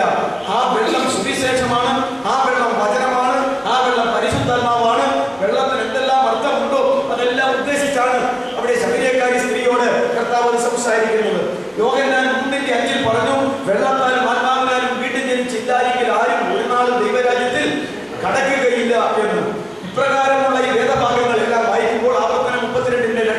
യെശയ്യാ 52:55 10-11, യോഹന്നാൻ 7:37, യോഹന്നാൻ 4:14, യോഹന്നാൻ 3:5. ഇത്രത്തോളം വേദഭാഗം വായിക്കുമ്പോൾ നമുക്കറിയാം ഇവിടെ പറഞ്ഞിരിക്കുന്നതായ മഞ്ഞ്, മഴ, വെള്ളം, അതുപോലെ തന്നെ മാരി, ഇതെല്ലാം വചനത്തെയും ഉപദേശത്തെയും പരിശുദ്ധാത്മാവിനെയും കുറിച്ചാണ് പറഞ്ഞിരിക്കുന്നത്. അപ്പോസ്തല പ്രവൃത്തി 2-ാം അധ്യായം വായിച്ചു തുടങ്ങുമ്പോൾ പെട്ടെന്ന് കൊടിയ കാറ്റടിക്കുന്നത് പോലെ ആകാശത്തു നിന്ന് ഒരു മുഴക്കം ഉണ്ടായി. അതവർ ഇരിക്കുന്ന വീട്ടിലേക്ക് വന്നു എന്നും അത് അവരുടെ ഇരുന്ന മാളികമുറിയിലേക്ക് കടന്നുവെന്നും തീനാവുകൾ പോലെ അവിടെ മേൽ ഇറങ്ങിയെന്നും നമ്മൾ വായിക്കുകയാണ്. കൊടിയ കാറ്റടിക്കുന്നത് പോലെ അത് ആര് വരുന്നതായിരുന്നു? അത് സാക്ഷാൽ പരിശുദ്ധാത്മാവ് വരുന്നതായിരുന്നു. അതുകൊണ്ട് ഇതെല്ലാം അപ്രകാരമാണ്. എണ്ണ, കാറ്റ്, വെള്ളം, ഇതെല്ലാം ഇങ്ങനെ പരിശുദ്ധാത്മാവിനെ സൂചിപ്പിക്കുന്നതായിട്ട് പഴയ നിയമത്തിലും പുതിയ നിയമത്തിലും ധാരാളമായി പറഞ്ഞ് പഠിപ്പിച്ചിട്ടുണ്ട്. ആകയാൽ ഈ ശക്തിമത്തായ കാറ്റ്, ഈ ശക്തിമത്തായ വെള്ളപ്പൊക്കം, ഈ ശക്തിമത്തായ വൻമഴ എന്ന പേരിൽ പറയുന്നത് സാക്ഷാൽ പരിശുദ്ധാത്മാവെന്ന എല്ലാവർക്കും തോന്നി വിശ്വസിക്കത്തക്കവണ്ണം ഈ ക്രിസ്തീയ ജീവിതമാകുന്ന ഈ ഭവനത്തിന്മേൽ ആഞ്ഞടിക്കുന്ന വ്യാജാത്മാവും വ്യാജവചനവും വ്യാജ സുവിശേഷവും ആകുന്നു എന്ന് നമ്മൾ പിന്നെയും മനസ്സിലാക്കേണ്ടതായിട്ടിരിക്കുന്നു. ഇത് കർത്താവ് ഗിരിപ്രഭാഷണത്തിലൂടെ ഒരു പ്രവചനം എന്ന പോലെ ഇത് പറഞ്ഞിട്ടുണ്ട്. അപ്പോസ്തലനായ പൗലോസ് 2 കൊരിന്ത്യർ 11-ാം അധ്യായത്തിൽ കൊരിന്ത്യ സഭയോടുള്ളതായിരിക്കുന്ന ബന്ധത്തിൽ, അതേ കല്യാണം ചെയ്യപ്പെട്ടിരിക്കുന്ന കാന്ത, കല്യാണം നിശ്ചയിച്ചിരിക്കുന്ന സ്വർഗീയ മണവാളനായിരിക്കുന്ന യേശുവിൽ നിന്ന് മാനസികമായി ബന്ധം വേർപെടുത്തി അവന്റെ കല്യാണ മണ്ഡപത്തിൽ കയറി അവനുമായി കല്യാണം നടക്കാതെ അതുപോലെ ഇരിക്കുന്ന വേറൊരു യേശുവുമായി കല്യാണം നടത്തി പോകുന്നതിനെ കുറിച്ച് വളരെ വ്യക്തമായി പറഞ്ഞ് നമ്മൾ ചിന്തിച്ചിട്ടുണ്ടല്ലോ. അതുകൊണ്ട് അവിടെയും 2 യേശു, 2 ആത്മാവ്, 2 സുവിശേഷം, ഇത് കാരണം നടക്കത്തുള്ളൂ എന്ന് വളരെ വ്യക്തമായി രേഖപ്പെടുത്തിയിട്ടുണ്ട്. അതുകൊണ്ട് ഈ ഒരു കാര്യത്തെ കുറിച്ച് നമ്മൾ ബോധവാന്മാരാകേണ്ടതാണ്.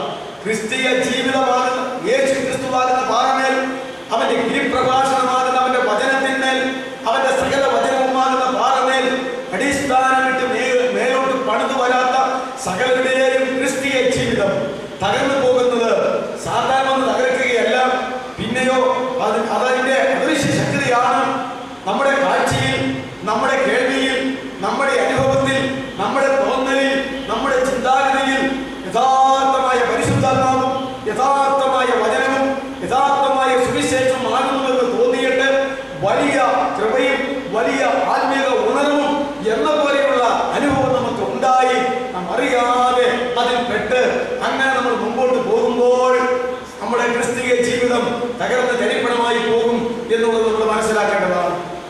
അതുകൊണ്ട് ഭാവി കാലത്ത് വരാൻ പോകുന്ന ആത്മാവിന്റെ വ്യാജമായ ആത്മാവ്, സുവിശേഷത്തിന്റെ വ്യാജമായ സുവിശേഷം, വചനത്തിന്റെ വ്യാജമായ വചനം, യഥാർത്ഥ യേശുവിന്റെ വ്യാജാനുകരണമായിരിക്കുന്ന യേശു, ഇത്രത്തോളം കാര്യങ്ങൾ ശക്തിപ്പെടുമെന്ന് നമ്മുടെ കർത്താവ് പറഞ്ഞിട്ടുള്ളതായിരിക്കുന്ന ആ കാര്യങ്ങൾ നമ്മൾ ഓർക്കേണ്ടതാണ്. പ്രത്യേകിച്ച് ഇങ്ങനെയുള്ള വ്യാജ കാര്യങ്ങൾ പറയുമ്പോൾ പെട്ടെന്ന് നമ്മളെ ബോധ്യപ്പെടുത്താനായിട്ട് പറയുന്ന ഒരു ഉദാഹരണമുണ്ട് ബൈബിളിൽ. അതെന്താണെന്നറിയാമോ? എനിക്ക് ഒരിക്കലൊരു അബദ്ധം പറ്റിയതാണ്. നമ്മുടെ കർത്താവ് ശിഷ്യന്മാർ ഒരു പടകിൽ കയറി പോയപ്പോൾ കാറ്റും കോളും എല്ലാം ഉണ്ടായി അവർ മുങ്ങിച്ചാകാൻ തുടങ്ങി. ഇല്ലേ? അപ്പോഴല്ലേ കർത്താവ് വെള്ളത്തിന്മേൽ രാത്രിയിൽ പ്രാർത്ഥിക്കാൻ മടങ്ങി പോയിട്ട് വെള്ളത്തിന്മേൽ നടന്ന് ഇവരുടെ അടുക്കിലേക്ക് കടന്നു വന്ന ഒരു സന്ദർഭം. ശരിയല്ലേ? കടന്നു വന്ന സന്ദർഭം. അപ്പോ അങ്ങനെ കടന്നു വന്നപ്പോൾ വെള്ളത്തിന്മേൽ ഒരാളിങ്ങനെ യേശുവാണ് നടന്നു വരുന്നത്. നടന്നു വന്നു കഴിഞ്ഞപ്പോൾ ആദ്യത്തെ കാഴ്ചയിൽ ശിഷ്യന്മാര് ധാരാളം പറഞ്ഞത് ഭൂതമാണെന്ന് പറഞ്ഞു. ആ വേദഭാഗം എടുത്ത് വായിച്ചു നോക്കിയാൽ അങ്ങനെ തന്നെയാണ്. അപ്പൊ എന്നിട്ട് രണ്ടാമത് കൂട്ടി പറയുകയാണ്, സാക്ഷാൽ യേശു ക്രിസ്തു സാക്ഷാൽ ശിഷ്യന്മാരുടെ അടുക്കിലേക്ക് വന്നപ്പോൾ സാക്ഷാൽ ശിഷ്യന്മാര് സാക്ഷാൽ യേശുവിനെ മനസ്സിലാക്കാതെ എന്താന്ന് പറഞ്ഞു പേടിച്ചു? ഭൂതമാ ഭൂതമാ പിശാച പിശാച സാത്താന സാത്താന എന്ന് പറഞ്ഞു പേടിച്ചു.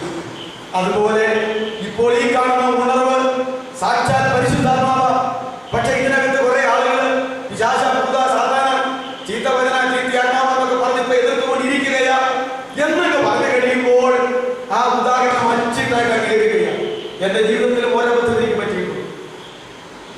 കാരണം ഒരു വിഷയം ഇങ്ങനെ വായിച്ചു വന്നപ്പോൾ ഈ എക്സാമ്പിളാണ് എടുത്തു വെച്ചിരിക്കുന്നത്. ഇത് വായിച്ചു നോക്കിയപ്പോൾ അത് അതുപോലെ ശരിയാണ്.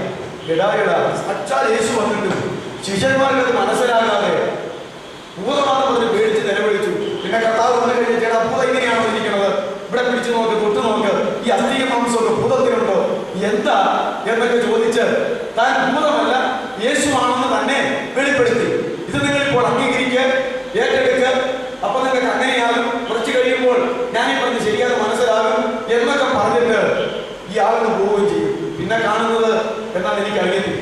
അപ്പോഴത്തേക്കും ഏറ്റെടുത്ത് കഴിഞ്ഞ് കുറച്ചു കാലം കഴിയുമ്പോൾ ഇതിന്റെ റിയാക്ഷൻ ആദ്യമൊക്കെ ഹരവും ഉണർവും കൃപയും എല്ലാം മാറിക്കഴിഞ്ഞിട്ട് ഇതിന്റെ റിയാക്ഷൻ തുടങ്ങും.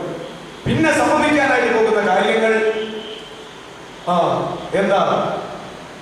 ശാരീരികമായി തകരും, മാനസികമായി തകരും, ക്രിസ്തീയ ജീവിതം തകർന്ന തരിപ്പണമായി പോകും. അത് സംഭവിച്ചു കഴിയുമ്പോൾ വീട് കഴിയുമ്പോഴാണ് അടിസ്ഥാനം ശരിയല്ലായിരുന്നു എന്ന് മനസ്സിലാക്കുന്നത്. അതുകൊണ്ട് യേശു ക്രിസ്തുവാകെ ഇട്ടിരിക്കുന്ന അടിസ്ഥാനത്തിലാകുന്നുവെങ്കിൽ ഇതെല്ലാം വിവേചിക്കാനും തള്ളേണ്ടത് തള്ളാനും കൊള്ളേണ്ടത് കൊള്ളാനുമായിട്ടുള്ള ആ വിവേചനത്തിന്റെ ശക്തി ദൈവം നമുക്ക് നൽകും. വളരെ വ്യക്തമായി ഭയനിർദ്ദേശം തന്നിരിക്കുക. ഇതിങ്ങനെ സംഭവിക്കും. കഷ്ടതകളും പ്രയാസങ്ങളും രോഗങ്ങളും ദുഃഖങ്ങളും ഞെരുക്കങ്ങളും പട്ടിണിയുമായിട്ടല്ല നിങ്ങളെ പരീക്ഷിക്കാൻ വരുന്നത്. യഥാർത്ഥ ദൈവമക്കളാണെങ്കിൽ യോബിനെ പോലെ എത്ര ശക്തമായിട്ട് വന്നാലും ഞാൻ പൊന്നുപോലെ പുറത്തു വരുമെന്ന് പറഞ്ഞ് അവൻ ശുദ്ധീകരിക്കപ്പെട്ട് വരികയുള്ളൂ. പത്രോസിന്റെ ലേഖനത്തിൽ പറയുന്നു, കക്ഷതയുടെ തീച്ചുളിയിൽ കൂടെ കടന്നുപോയി ചുട്ടുപഴിപ്പിച്ച ഉലയിൽ കൂടെ കടന്നുപോയ സ്വർണം പോലെ വിശ്വാസത്തിന്റെ പരിശോധന വിലയേറിയത് ആയിട്ടേ വരികയുള്ളൂ. അതുകൊണ്ട് പ്രിയമുള്ളവരെ, പോരാട്ട ശക്തിയിലാകുന്നെങ്കിൽ ഈ പോരാട്ടമുണ്ട്, ലോകമുണ്ട്, ജഡമുണ്ട്, വ്യാജമുണ്ട്, സ്വയമുണ്ട്, പാവമുണ്ടെന്നൊക്കെ ഉള്ളത് നമുക്കറിയാം. അത് നമ്മെ പോരാടിക്കൊണ്ടിരിക്കും. അവിടെയും നമുക്ക് ജയിക്കാനായിട്ടുള്ള എല്ലാ മാർഗങ്ങളും തന്നിട്ടുണ്ട്. പിന്നെ എങ്ങനെയാണ് നമ്മൾ വീഴിക്കാൻ കഴിയത്തുള്ളൂ? ഇങ്ങനെ മാത്രമേ വീഴിക്കാൻ കഴിയത്തുള്ളൂ. ഒരു കുപ്പി മദ്യം കൊണ്ടുവന്ന് തന്നാൽ ഞാനിപ്പോൾ പിടിക്കത്തില്ല. എന്നാൽ എനിക്ക് വയറുവേദനയ്ക്ക് മരുന്നാണ്, ഇപ്പം ഞാൻ അവിടുന്ന് ആശുപത്രിയിൽ നിന്ന് മേടിച്ചുകൊണ്ട് വന്നതാണ്. അല്ലെ ആൾക്കോളുള്ളതാണ്, തുറക്കപ്പടി ഒരു ഗ്യാസൊക്കെ കാണും, കുടിക്കാൻ പറഞ്ഞ് ശരിയാണോ എന്നോർത്ത് എനിക്ക് വേണ്ടപ്പെട്ട ആളുമായിരിക്കും. ഒരവസരത്തിൽ ഞാൻ കുടിച്ചു കഴിയുമ്പോഴായിരിക്കും ഇത് മദ്യമായിട്ട് വരുന്നത്. അപ്പൊ നോക്കിക്ക് ആള് കൊണ്ടുപോകുന്ന ആള് എനിക്ക് പ്രിയപ്പെട്ട ആളാണ്. അങ്ങനത്തെ മരുന്നൊക്കെ ഉണ്ടല്ലോ.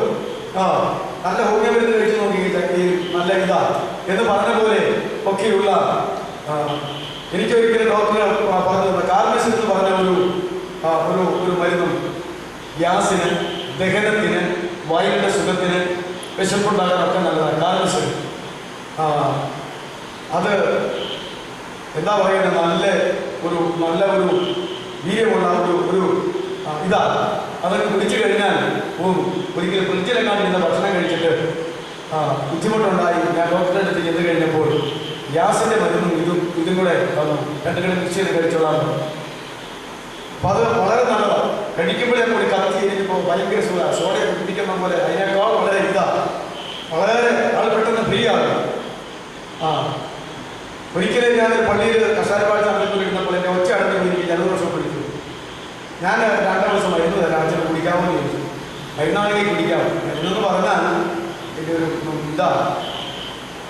ചാരായ അതിനകത്ത് കുരുമുളക് പൊടിച്ചിട്ട് ഒരവണസ് അച്ഛനായതുകൊണ്ട് കുടിപ്പില്ലാത്ത ആളുകൾ ഒരവണസ് കുടിച്ചാൽ മതി. കുടിക്കുന്നവരാണെങ്കിൽ 2 അവണസ് കുടിച്ചാൽ ഈ രോഗം കുടിച്ച് തീരുന്നതിന് മുമ്പ് മാറുമെന്ന് പറഞ്ഞു. ഏതാണെങ്കിലും ചാരായ കുടിച്ചിട്ട് കട്ടാരം വെച്ച് നടത്തണ്ട എന്ന് പറഞ്ഞു. അപ്പൊ ഞാൻ പറഞ്ഞത് അറിയാതെ ഇതൊക്കെ കൊണ്ടുവന്നാണ് ഇല്ലേ? ജോയി പാസ്റ്റർ എന്നത് രോഗികളുടെ അടുക്കൽ ചെന്ന് ഞാൻ ഇപ്പൊ മരുന്ന് മേടിച്ചുകൊണ്ട് വരാമെന്ന് പറഞ്ഞ് മരുന്ന് മേടിച്ചുകൊണ്ട് വരികയും എനിക്ക് വിശ്വസിക്കാതെ ഇരിക്കാതെ പറ്റുമോ? ഇതായിരിക്കും അവിടുത്തെ എവിടെ ഒരു ഇതുണ്ട്, ഒരു മദ്യക്കട. അവിടെ ചെന്ന് ഇതായിരിക്കും മേടിച്ചുകൊണ്ട് വരുന്നത്. എനിക്ക് പിടിച്ച് പരിചയവുമില്ല, സംശയിക്കുന്ന ഒരു കാര്യവും ഇല്ല. വായു വെച്ച് വെച്ചോണ്ടിരിക്കുന്നുണ്ടോ, ഇത് ഗ്യാസ് പോയാൽ പോക്കാന്ന് പറഞ്ഞ് എന്നോട് തന്നെ വായു വെച്ചാൽ കുറിച്ച് തരിക. അകത്ത് പോയി കഴിഞ്ഞാൽ ഇപ്പൊ ഞാൻ പറഞ്ഞത് നല്ല മരുന്നാന്നോർത്താ ഞാൻ കഴിച്ചത്. പക്ഷെ കഴിച്ചത് എന്തായിരുന്നു? ഒരു ചാരായമോ, അതാണോ ബിയർ? അല്ല, എന്തെങ്കിലും ആട്ടെ, മദ്യമായിരുന്നു. അപ്പോ മദ്യമകത്ത് എന്നാൽ എന്തിന്റെ റിയാക്ഷനെ ഉണ്ടാകത്തുള്ളൂ? മദ്യത്തിന്റെ റിയാക്ഷനെ ഉണ്ടാകത്തുള്ളൂ. മരുന്നകത്തിയെന്നെങ്കിലല്ലേ അതിന്റെ ഇതുണ്ടാകത്തുള്ളൂ എന്ന് പറയുന്ന പോലെ ഇരിക്കും. സാക്ഷാൽ പരിശുദ്ധാത്മാവ് പിന്നെന്താ കുഴപ്പം? സാക്ഷാൽ പകരമാ പിന്നെന്താ കുഴപ്പം? സാക്ഷാൽ സുവിശേഷമാ പിന്നെന്താ കുഴപ്പം? സാക്ഷാൽ യേശുവാ പിന്നെന്താ കുഴപ്പം? പിന്നെ ഒരു കുഴപ്പമില്ല. അതിനെ പറ്റിയതായിരിക്കുന്ന വാക്യങ്ങളൊക്കെ വേദപുസ്തകത്തിൽ നിന്ന് അവിടെയും ഇവിടെയും എല്ലാം തപ്പിയെടുക്കാൻ കൂടി തെരുതരെ പറഞ്ഞു കഴിയുമ്പോൾ ദുരുപദേശാക്കന്മാർ വന്ന് വചനം സംസാരിച്ചു കഴിയുമ്പോൾ ഉൽപ്പത്തി മുതൽ വെളിപ്പാട് വരെയുള്ളത് അവർക്ക് ചേർന്നതായ വാക്യങ്ങൾ ഇങ്ങനെ എണ്ണമിട്ട് അവർ ബൈഹാറിൽ പഠിച്ചിട്ടുണ്ട്. ഇവിടെയുള്ള അവരൊന്നും ബൈഹാറിൽ ഒരു വാക്യം എടുത്ത് മറുപടി പറയുന്നത് മുഖ്യമൊഴി പറഞ്ഞു വരുമ്പോഴത്തേക്ക് അവരെ ഉൽപ്പത്തി മുതൽ വെളിപ്പാട് വരെ പറഞ്ഞു പോകും. പ്രത്യേകിച്ച് യഹോവാസാക്ഷിക്കാർ വീട്ടിൽ വന്നു കഴിഞ്ഞാൽ അവരവരുടെ വചനങ്ങളിങ്ങനെ പറഞ്ഞു കഴിയുമ്പോൾ തെരുതരെ പറഞ്ഞു പോകും. അപ്പോൾ അങ്ങനെ വചനങ്ങൾ എടുത്ത് കൂട്ടി വെച്ചാൽ ഇത് പറയുന്നത് എല്ലാ വിധത്തിലും നമ്മെ തകർത്തെടുക്കും, അടിച്ചു കളയും. അതുകൊണ്ട് തകരാതിരിക്കുന്നു എങ്കിൽ എങ്ങനെ പണിയണം? ക്രിസ്തുവാകുന്ന പാറമേൽ പണിയണം. യേശുക്രിസ്തു ഇട്ടിരിക്കുന്ന യേശുക്രിസ്തു മൂലക്കല്ലായിരിക്കെ അപ്പോസ്തലന്മാരും പ്രവാചകന്മാരും എന്ന അടിസ്ഥാനത്തിന്മേൽ നിങ്ങളെ പണിതിരിക്കുന്നു. അങ്ങനെയാണ് സഭ പണിതിരിക്കുന്നത്. നമ്മുടെ വ്യക്തിപരമായ ജീവിതത്തിന്റെ അടിസ്ഥാനം എന്താ? യേശുക്രിസ്തു ഇട്ടിരിക്കുന്ന അടിസ്ഥാനമല്ലാതെ മറ്റൊന്നിടുവാൻ ആർക്കും കഴിയുകയില്ല. അതുകൊണ്ട് മധ്യസ്ഥന്മാരോ മധ്യസ്ഥകളോ അതിനടിസ്ഥാനമിട്ട് ക്രിസ്തീയ ജീവിതം പോയാൽ തകർന്നു പോകും. ഏതെങ്കിലും വ്യക്തികളിലായാൽ വിഷയത്തിലായാൽ അത് തകർന്നു പോകും. അതുകൊണ്ട് ക്രിസ്തുവാകുന്ന പാറമേൽ മാത്രം, ക്രിസ്തുവിന്റെ വചനമാകുന്ന പാറമേൽ മാത്രം നീ ജീവനുള്ള ദൈവത്തിന്റെ പുത്രനായിരിക്കുന്ന ക്രിസ്തുവാകുന്നത് പത്രോസ് പറഞ്ഞപ്പോൾ നീ ഭാഗ്യവാൻ, ജലവ്യക്തങ്ങളല്ല സ്വർഗസ്ഥനായിട്ട് കാപത്തിലെ നിനക്ക് ഇത് വെളിപ്പെടുത്തി പത്രോസാണ് ഈ പാറമേൽ ഞാനെന്റെ സഭയെ പഠിക്കും. ഏത് പാറമേൽ? ആ ദൈവവചനമാകുന്ന പാറമേൽ. ആ വചനം ആരെക്കുറിച്ച് പറഞ്ഞിരിക്കുന്നു? ആ ക്രിസ്തുവാകുന്ന പാറമേൽ. അതുകൊണ്ട് ക്രിസ്തു പാറ, വചനം പാറ. അതുകൊണ്ട് അപ്രകാരമുള്ള അടിസ്ഥാനത്തിന്മേൽ നമ്മൾ ഇത് പണിയണം. അത് പിന്നെ വ്യാജയേശു വന്നാലും വ്യാജയാത്മാവ് വന്നാലും വ്യാജ പ്രവർത്തകർ വന്നാലും വ്യാജ സുവിശേഷം വന്നാലും ഇനി ഏത് കഷ്ടത വന്നാലും ഏത് പോരാട്ടങ്ങൾ വന്നാലും അതൊരിക്കലും തകരുകയില്ല. ഇപ്രകാരമുള്ള ഒരു ക്രിസ്തീയ ജീവിതം നാം പടുത്തുയർത്തേണ്ടത് വളരെ ആവശ്യമാണ്. അതുകൊണ്ട് കാറ്റെന്ന് പറയുന്നത്, മഴ എന്ന് പറയുന്നത്, വെള്ളപ്പൊക്കം എന്ന് പറയുന്നത് അതിന്റെ അർത്ഥം നമ്മൾ മനസ്സിലാക്കണം. ഇതിൽ ആത്മീക അർത്ഥമേ ഉള്ളൂ. ഇവിടുത്തെ വീടായിരുന്നെങ്കിൽ പ്രാപഞ്ചികമായ ശക്തികളായിരുന്നു. അത് ഇതുപോലെ വചനം, ഉപദേശം, പരിശുദ്ധാത്മാവ്, രണ്ടേശു, രണ്ടാത്മാവ്, രണ്ട് സുവിശേഷം എന്നിങ്ങനെയുള്ള കാര്യങ്ങൾ വന്ന് അടിക്കുമ്പോൾ നാം അറിഞ്ഞോ അറിയാതെയോ അതിന്റെ പിന്നാലെ പോയിട്ടാണ് നമ്മുടെ ജീവിതത്തെ തകർത്ത് കളയുന്നത്. തകരാതിരിക്കുന്നവരുണ്ടെങ്കിൽ അവരുടെ അടിസ്ഥാനം ശരിയായതുകൊണ്ട് മാത്രമാണ് എന്ന് മനസ്സിലാക്കാൻ കഴിയും. ആത്മീകനോ സകലത്തെയും വിവേചിക്കുന്നു, എന്നാൽ ആത്മീകനെ ആർക്കും വിവേചിപ്പാൻ കഴിയുകയില്ല. ജഡീകനെ ഒന്നും വിവേചിക്കാൻ അറിയത്തില്ല, ജഡീകനെ എല്ലാവരും വിവേചിക്കും. പ്രാകൃതനെ ഒന്നും വിവേചിക്കാൻ അറിയത്തില്ല, പ്രാകൃതനെ എല്ലാവരും വിവേചിക്കും. എന്നാൽ ആത്മീകൻ സകലത്തെയും വിവേചിക്കും. ഈ ആത്മീകനെ വിവേചിപ്പാൻ ഇവിടെ ആർക്കും കഴിയുകയുമില്ല. ആ ഒരു കാര്യം നമ്മൾ മനസ്സിലാക്കണം. അത് പൗലോസ് വളരെ വ്യക്തമായി പറഞ്ഞിട്ടുണ്ട്. അതുകൊണ്ട് പരിശുദ്ധാത്മാവിന്റെ 9 വരങ്ങളിൽ 1:12 ആത്മാക്കളുടെ വിവേചനം, ആത്മാക്കളുടെ വിവേചനം. ഒറ്റമേണ്ടി ആത്മാക്കൾ ലോകത്തിലുണ്ട്. അതുകൊണ്ട് ആത്മാക്കളെ വിവേചിക്കണം. അത് നമ്മൾ പ്രത്യേകിച്ച് മനസ്സിലാക്കേണ്ടതാണ്. നിങ്ങൾക്കറിയാമോ, ഒരു കുഞ്ഞ് ഗർഭത്തിൽ ഉരുവാകുന്നത് സ്ത്രീ പുരുഷ ബീജസങ്കലനത്താൽ ഭ്രൂണമുണ്ടായി വളർന്നു വരുന്നു. അത്രയും കാര്യം നിങ്ങൾക്കറിയാം. നാം വീണ്ടും ജനിക്കുന്നതും ഇതുപോലെ, വീണ്ടും ജനനത്തിന്റെ ഭ്രൂണമുണ്ടായി വളർന്നു വരുന്നതും ഇതുപോലെ വചനത്താലും ആത്മാവിനാലും. സാക്ഷാൽ വചനം, സാക്ഷാൽ ആത്മാവ്, ഇത് രണ്ടും കൂടെ മിക്സ് ആകുമ്പോഴാണ് നമ്മുടെ അകത്ത് യേശുവിനെ ഉരുവാക്കുന്നത്, നാം വീണ്ടും ജനിക്കുന്നത്. അത് നമ്മൾ മനസ്സിലാക്കേണ്ട ഒരു കാര്യമാണ്. അങ്ങനെയാണ് നമ്മൾ ജനിച്ച് വരുന്നത്. അതുകൊണ്ട് പിന്നെ പറഞ്ഞു, വചനമെന്ന രക്ഷയ്ക്കായി വളരണമെങ്കിൽ വചനമെന്ന മായമില്ലാത്ത പാല് കുടിക്കണം. മായമുള്ള പാല് കുടിച്ചാലോ വില, പാലിന്റെ വില, കാഴ്ചയിൽ പാല്, വായി വെച്ച് നോക്കുമ്പോഴേക്കും പാല്. പിന്നെ ഇപ്പൊ എങ്ങനെയാണ് നമുക്കറിയാമോ ഇത് തിരിക്കാൻ? തിരിക്കുന്നവർക്കറിയാം വചനമെന്ന മായമില്ലാത്ത പാല്. അപ്പൊ എന്തുണ്ട്? വചനമെന്ന മായമുള്ള പാലുണ്ട്. അങ്ങനെയാണെങ്കിൽ വചനമെന്ന കട്ടിയുള്ള ആകാരം, വിഷലിപ്തമായ കട്ടിയുള്ള ആകാരം, വിഷമില്ലാത്ത കട്ടിയുള്ള ആകാരം, ഇങ്ങനെയുമുണ്ടല്ലോ. അതുകൊണ്ട് ഇത് രണ്ടും നമുക്ക് വേണ്ടേ? രണ്ടും വേണം. വചനമെന്ന മായമില്ലാത്ത പാൽ കുടിക്കേണ്ട കാലത്താത്മീകമായി വളരുക. അതുപോലെ തന്നെ കട്ടിയുള്ള ആകാരം, വിഷമില്ലാത്ത കട്ടിയുള്ള ആകാരം അത് കഴിയുക. നമ്മുടെ പറമ്പിൽ എന്തെങ്കിലും പച്ചക്കറികളോ പഴവർഗ്ഗങ്ങളോ കിഴങ്ങുവർഗ്ഗങ്ങളോ ഒക്കെ കൃഷി ചെയ്ത് കഴിഞ്ഞാൽ നമ്മളിന്നും കാര്യമായിട്ട് നമുക്ക് ഉപയോഗിക്കാനുള്ളത് കൊണ്ട് ഈ വലിയ വിഷങ്ങളൊന്നും അടിക്കത്തില്ല, വലിയ രാസവളങ്ങളൊന്നും ചെയ്യത്തില്ല, ജൈവമയങ്ങളൊക്കെ ചെയ്ത് പോയാൽ പോട്ടെ, കിട്ടിയ കിട്ടട്ടെന്ന് വിചാരിച്ചു വരുന്നത് യാതൊരു വിഷാംശങ്ങളുമില്ല, അത് നല്ല ഭക്ഷണമാണല്ലോ എന്ന് പറയുന്ന പോലെ തന്നെ മായം ചേർക്കാത്ത പാലും മായം ചേർക്കാത്ത ഭക്ഷണങ്ങൾ കഴിക്കണമെന്ന് പത്രോസ് വളരെ വ്യക്തമായി പറഞ്ഞിട്ടുണ്ട്. എല്ലാം മായം ചേർത്താണ് നമുക്ക് ലഭിക്കുന്നത്. ഈ ലോകത്തിലെല്ലാം അങ്ങനെയല്ലേ? ഇപ്പൊ പറയുന്നത് വെള്ളം വിഷലിപ്തമാണ്, വായു വിഷലിപ്തമാണ്, മുഴുവൻ ഭക്ഷണ പദാർത്ഥങ്ങളും വിഷലിപ്തമാണ്. അതുകൊണ്ട് എന്ത് വേണ്ടു? നമ്മുടെ ആരോഗ്യം നശിക്കുന്നു, ഇല്ലാത്ത രോഗങ്ങൾ ഉണ്ടാകുന്നു. നമ്മുടെ ചെസ്റ്റും നമ്മുടെ ആന്തരിക അവയവങ്ങളും എല്ലാം ഒരു കണ്ണടച്ച് തുറക്കുന്ന ഒരു സുപ്രഭാതത്തിൽ അങ്ങ് തകർന്നു പോകുന്നു, നിർജീവമായി പോകുന്നു. പണ്ടത് അങ്ങനെ ആയിരുന്നില്ല. അത് മെല്ലെ മെല്ലെ വരുവായിരുന്നു. കിഡ്നി അപ്രകാരം പോകുന്നു, ഹാർട്ട് അപ്രകാരം പോകുന്നു, ലിവർ അപ്രകാരം പോകുന്നു.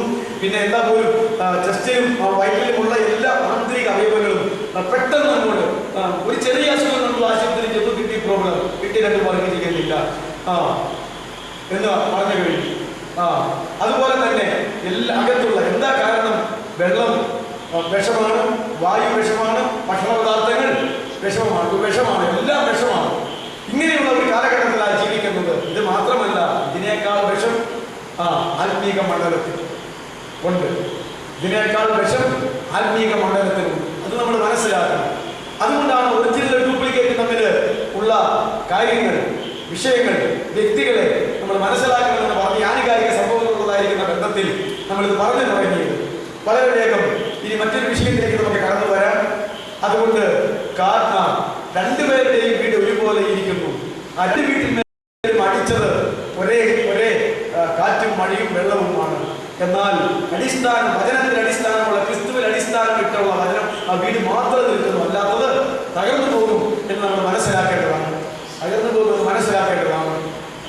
ഇനി നമുക്ക് 2 തെസ്സലോനിക്ക ലേഖനം 2-ാം അധ്യായത്തിലേക്ക് വരാം. ഇതിനു മുമ്പ് ഇവിടെ ചിന്തിച്ചിട്ടുണ്ടെന്ന് എനിക്ക് തോന്നുന്നത്. വേറെ പല സ്ഥലത്തും അത് ചിന്തിച്ചിട്ടുണ്ട്. കർത്താവ് ഗിരിപ്രഭാഷണത്തിൽ പറഞ്ഞ അതേ കാര്യം, പൗലോസ് അപ്പോസ്തലൻ 2 കൊരിന്ത്യർ 11 പറഞ്ഞ അതേ കാര്യം ഇനി കർത്താവിന്റെ വരവിന്റെ നാളുകളിൽ സംഭവിക്കുമെന്ന് വീണ്ടും പൗലോസ് അപ്പോസ്തലൻ ഈ തെസ്സലോനിക്ക ലേഖനത്തിലൂടെ അത് പറഞ്ഞിരിക്കുകയാണ്. 2-ാം അധ്യായം. ഇനി സഹോദരന്മാരെ, നമ്മുടെ കർത്താവായ യേശുക്രിസ്തുവിന്റെ പ്രത്യക്ഷതയും അവന്റെ അടുക്കലുള്ള നമ്മുടെ സമാഗമനവും സംബന്ധിച്ച് ഞങ്ങൾ നിങ്ങളോട് അപേക്ഷിക്കുന്നത്, യേശുവിന്റെ വരവും നമ്മുടെ അങ്ങോട്ടുള്ള ചേർക്കലും യേശുവും നമ്മളും ഈ ഒന്നായി ചേരുന്ന ആ സംഭവം കർത്താവിന്റെ 2ാമത്തെ വരവിന് 2 പതനങ്ങളുണ്ടല്ലോ. ഒന്ന്, താൻ തനിക്കുള്ളവരെ ചേർക്കാൻ മധ്യാകാശത്തിൽ വരുന്നു. പിന്നീട് തനിക്കുള്ളവരുമായി ലോകത്തിലേക്ക്, തന്റെ മഹത്വ പ്രത്യക്ഷതയിലേക്ക് വരുന്നു, തന്റെ രാജ്യം സ്ഥാപിക്കാൻ. 1 തെസ്സലോനിക്ക ലേഖനം 4:14-17 മധ്യാകാശത്തിലെ വരവും, 2 തെസ്സലോനിക്ക ലേഖനം 2-ന്റെ ഈ 2-ാം അധ്യായത്തിൽ ഭൂമിയിലേക്കുള്ള വരവിനെ സംബന്ധിച്ചുള്ള പറയുന്നത്. അത് നമ്മൾ പ്രത്യേകം ഓർക്കേണ്ടതാണ്. അതുകൊണ്ട് ഇവിടെ അക്ഷരാർത്ഥത്തിൽ പറയുന്നത് കർത്താവായിരിക്കുന്ന യേശുക്രിസ്തുവിന്റെ തേജസ്സിന്റെ പ്രത്യക്ഷതയെ കുറിച്ചാണ് പറയുന്നത്.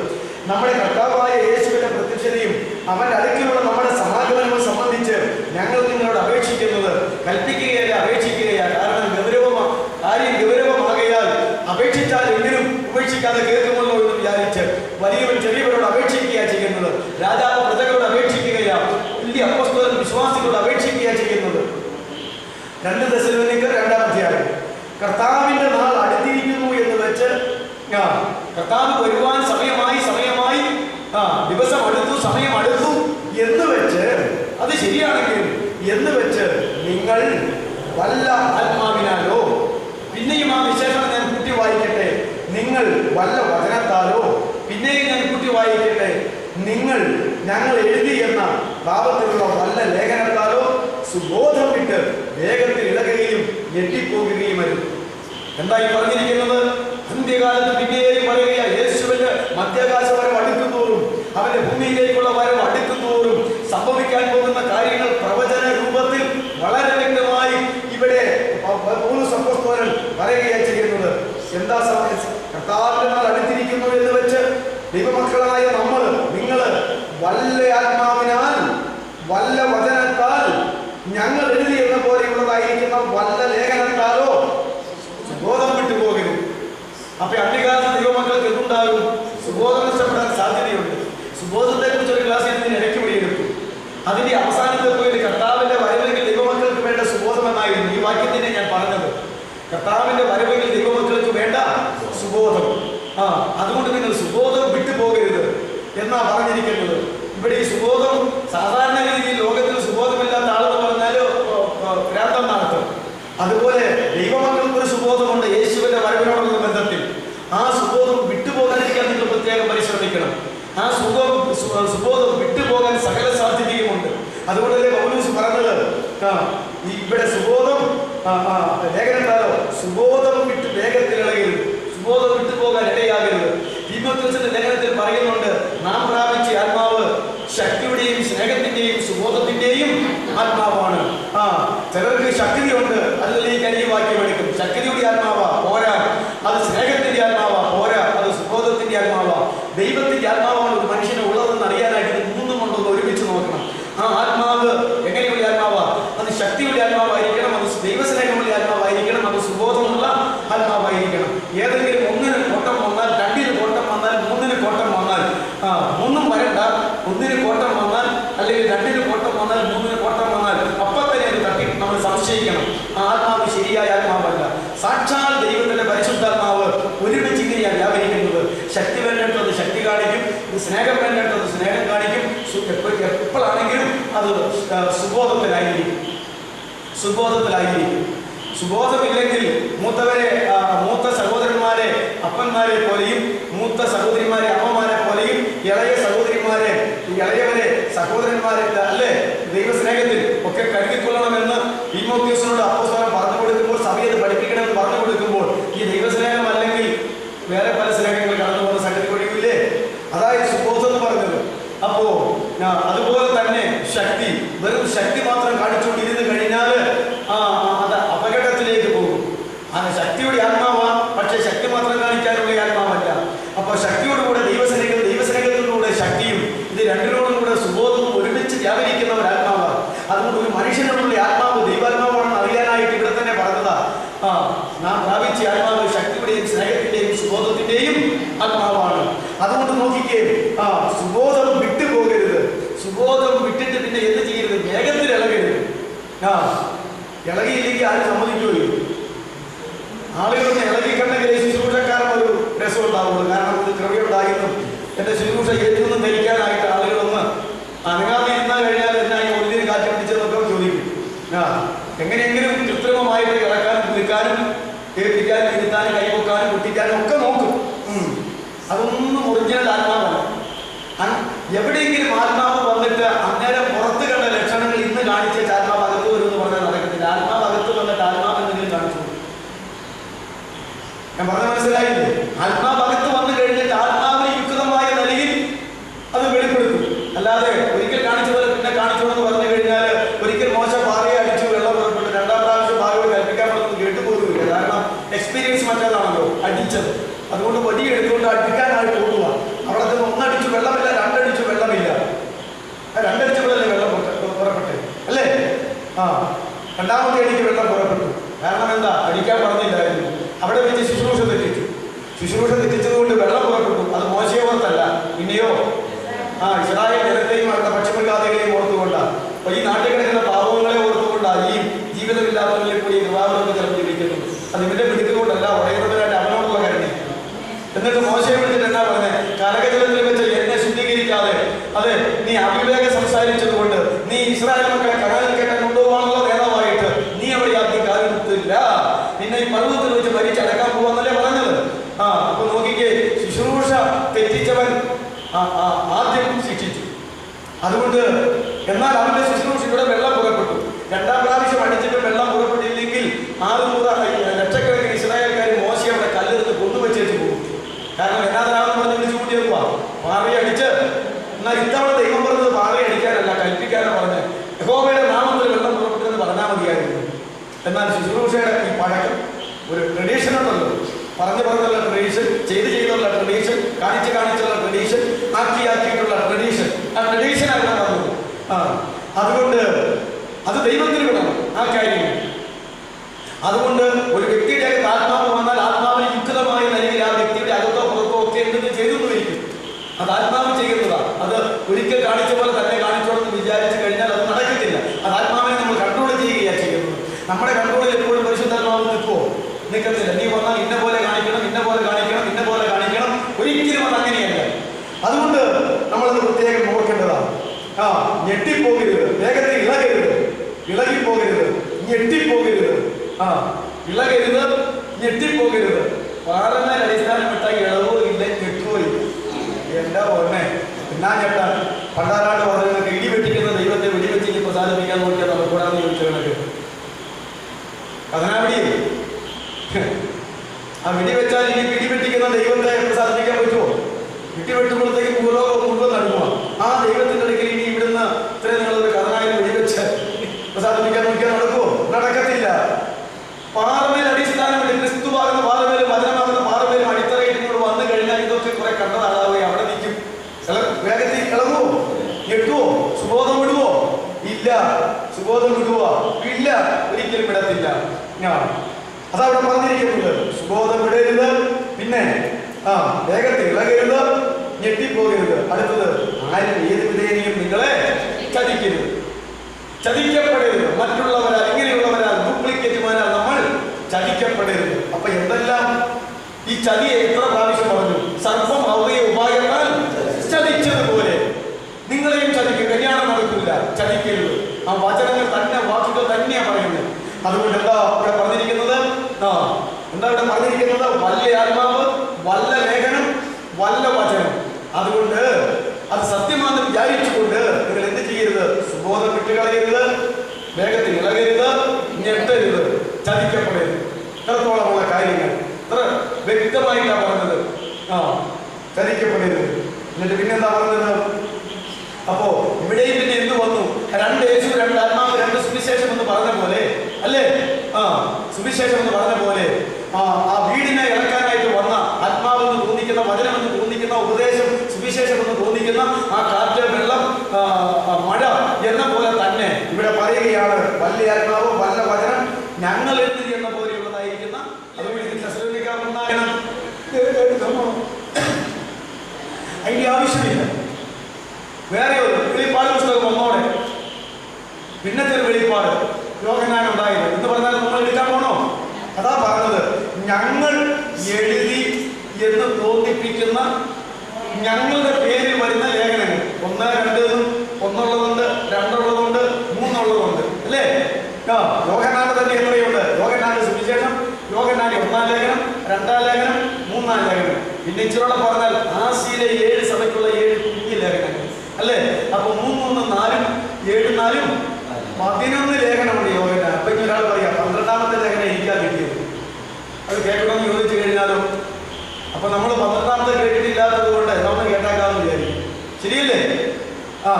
അത് ശ്രദ്ധയോടെ കേൾക്കാൻ പോയി കഴിയുമ്പോൾ ആ കേൾക്കുന്നതിനോട് കൂടെ വ്യാപരിക്കുന്ന ആത്മാവ് പരിശുദ്ധാത്മാവല്ല, വേറെ ആത്മാവാണ്. കാരണം ഇതുമായി ബന്ധപ്പെട്ടിരിക്കുന്ന വേറെ ആത്മാവുണ്ട്.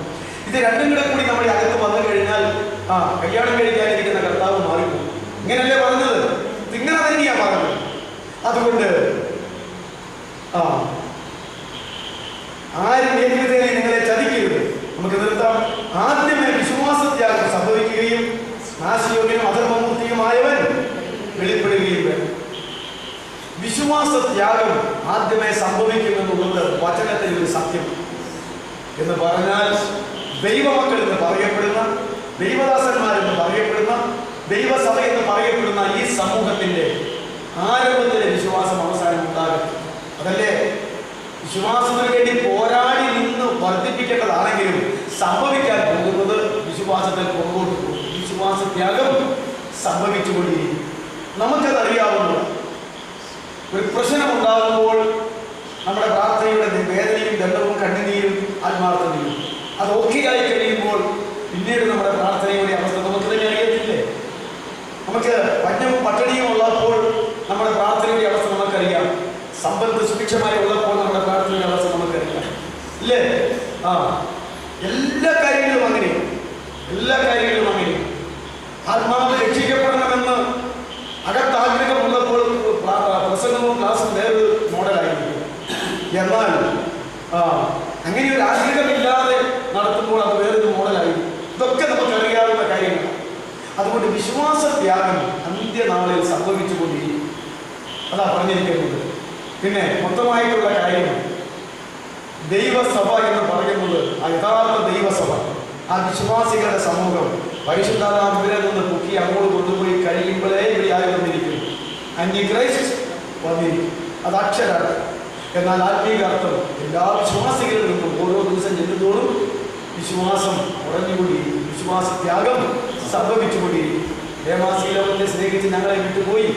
ഉമനിയോസും അലക്സാണ്ടറുടെ വിശ്വാസം നമ്മൾ തകർന്നു പോയി. ഇല്ലേ? എത്ര ആളുകൾ അപ്പോസ്തലന്മാരുടെ കാലത്ത് തന്നെ വിശ്വാസം തകർന്നു പോയി.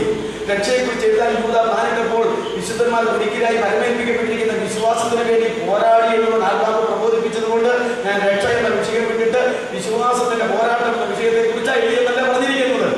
എന്നിട്ട് അവിടെ പറഞ്ഞിരിക്കുന്ന പഴയ നിയമത്തിലെ പുതിയ നിയമത്തിലെ എക്സാമ്പിൾ അവരങ്ങനെ പോയി, ഇവരിങ്ങനെ പോയി, അവരങ്ങനെ പോയി, ദൂതന്മാരങ്ങനെ വീണ് പോയി, ഇസ്രായേൽക്കാരെ അവിടെ നിന്ന് വിട്ടു പോകുന്നെങ്കിലും ഇവിടെ കനാനിൽ കയറിയില്ല. ഇങ്ങനെയൊക്കെ പറഞ്ഞ് ദൈവസഭയോട് ബുദ്ധി ഉപദേശത്തിന്റെ പൂജകൾ മാത്രം അവിടെ പറഞ്ഞിരിക്കുന്നത്. കായിന്റെ വഴിയിൽ നടക്കരുത്, ബിരിയാമിന്റെ മന്ത്രിയിൽ അകപ്പെടരുത്, ഇല്ലേ എന്നൊക്കെ പറഞ്ഞ് എന്തെല്ലാം കാര്യങ്ങളാണ് പറഞ്ഞിരിക്കുന്നത്. അതുകൊണ്ട് വിശ്വാസ ത്യാഗം യഥാർത്ഥത്തിൽ നമ്മുടെ നമുക്ക് തന്നെ പരിശോധിച്ചാൽ അറിയാം. ഓരോ ദിവസം ചെല്ലുമ്പോഴും വിശ്വാസത്തെ ശക്തിപ്പെട്ട് തീഷ്ണതപ്പെട്ട് യേശുക്രിസ്തുവിനോട് വ്യക്തിപരമായ ബന്ധത്തിൽ അടുത്തടുത്താണോ വരുന്നത്? അധികം മെല്ലെ എല്ലാം കൊണ്ട് പേരിൽ എല്ലാം കൊണ്ട് പുറമെയുള്ളത് എല്ലാം കൊണ്ട് അകമേ വിശ്വാസം കുറഞ്ഞാണോ വരുന്നത് എന്ന് നമുക്ക് തന്നെ പരിശോധിച്ചാൽ അറിയാം. പ്രവചനം പറയുന്നു ആദ്യമായിട്ട് എന്ത് സംഭവിക്കും? വിശ്വാസത്യാഗം.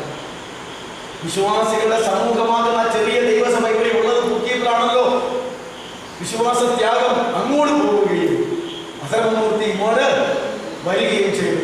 വിശ്വാസം നമ്മുടെ ഉള്ളത്തിൽ നിന്ന് പോയിക്കൊണ്ടിരിക്കുന്നുവോ എന്ന് നമ്മൾ നോക്കണം. അതാ പ്രവചനം. എന്നാൽ എല്ലാവരും പറയും ഉണർവാ. ഏത് ഉണർവാണെന്നറിയാമോ? ഡ്യൂപ്ലിക്കേറ്റ് ഉണർവ്.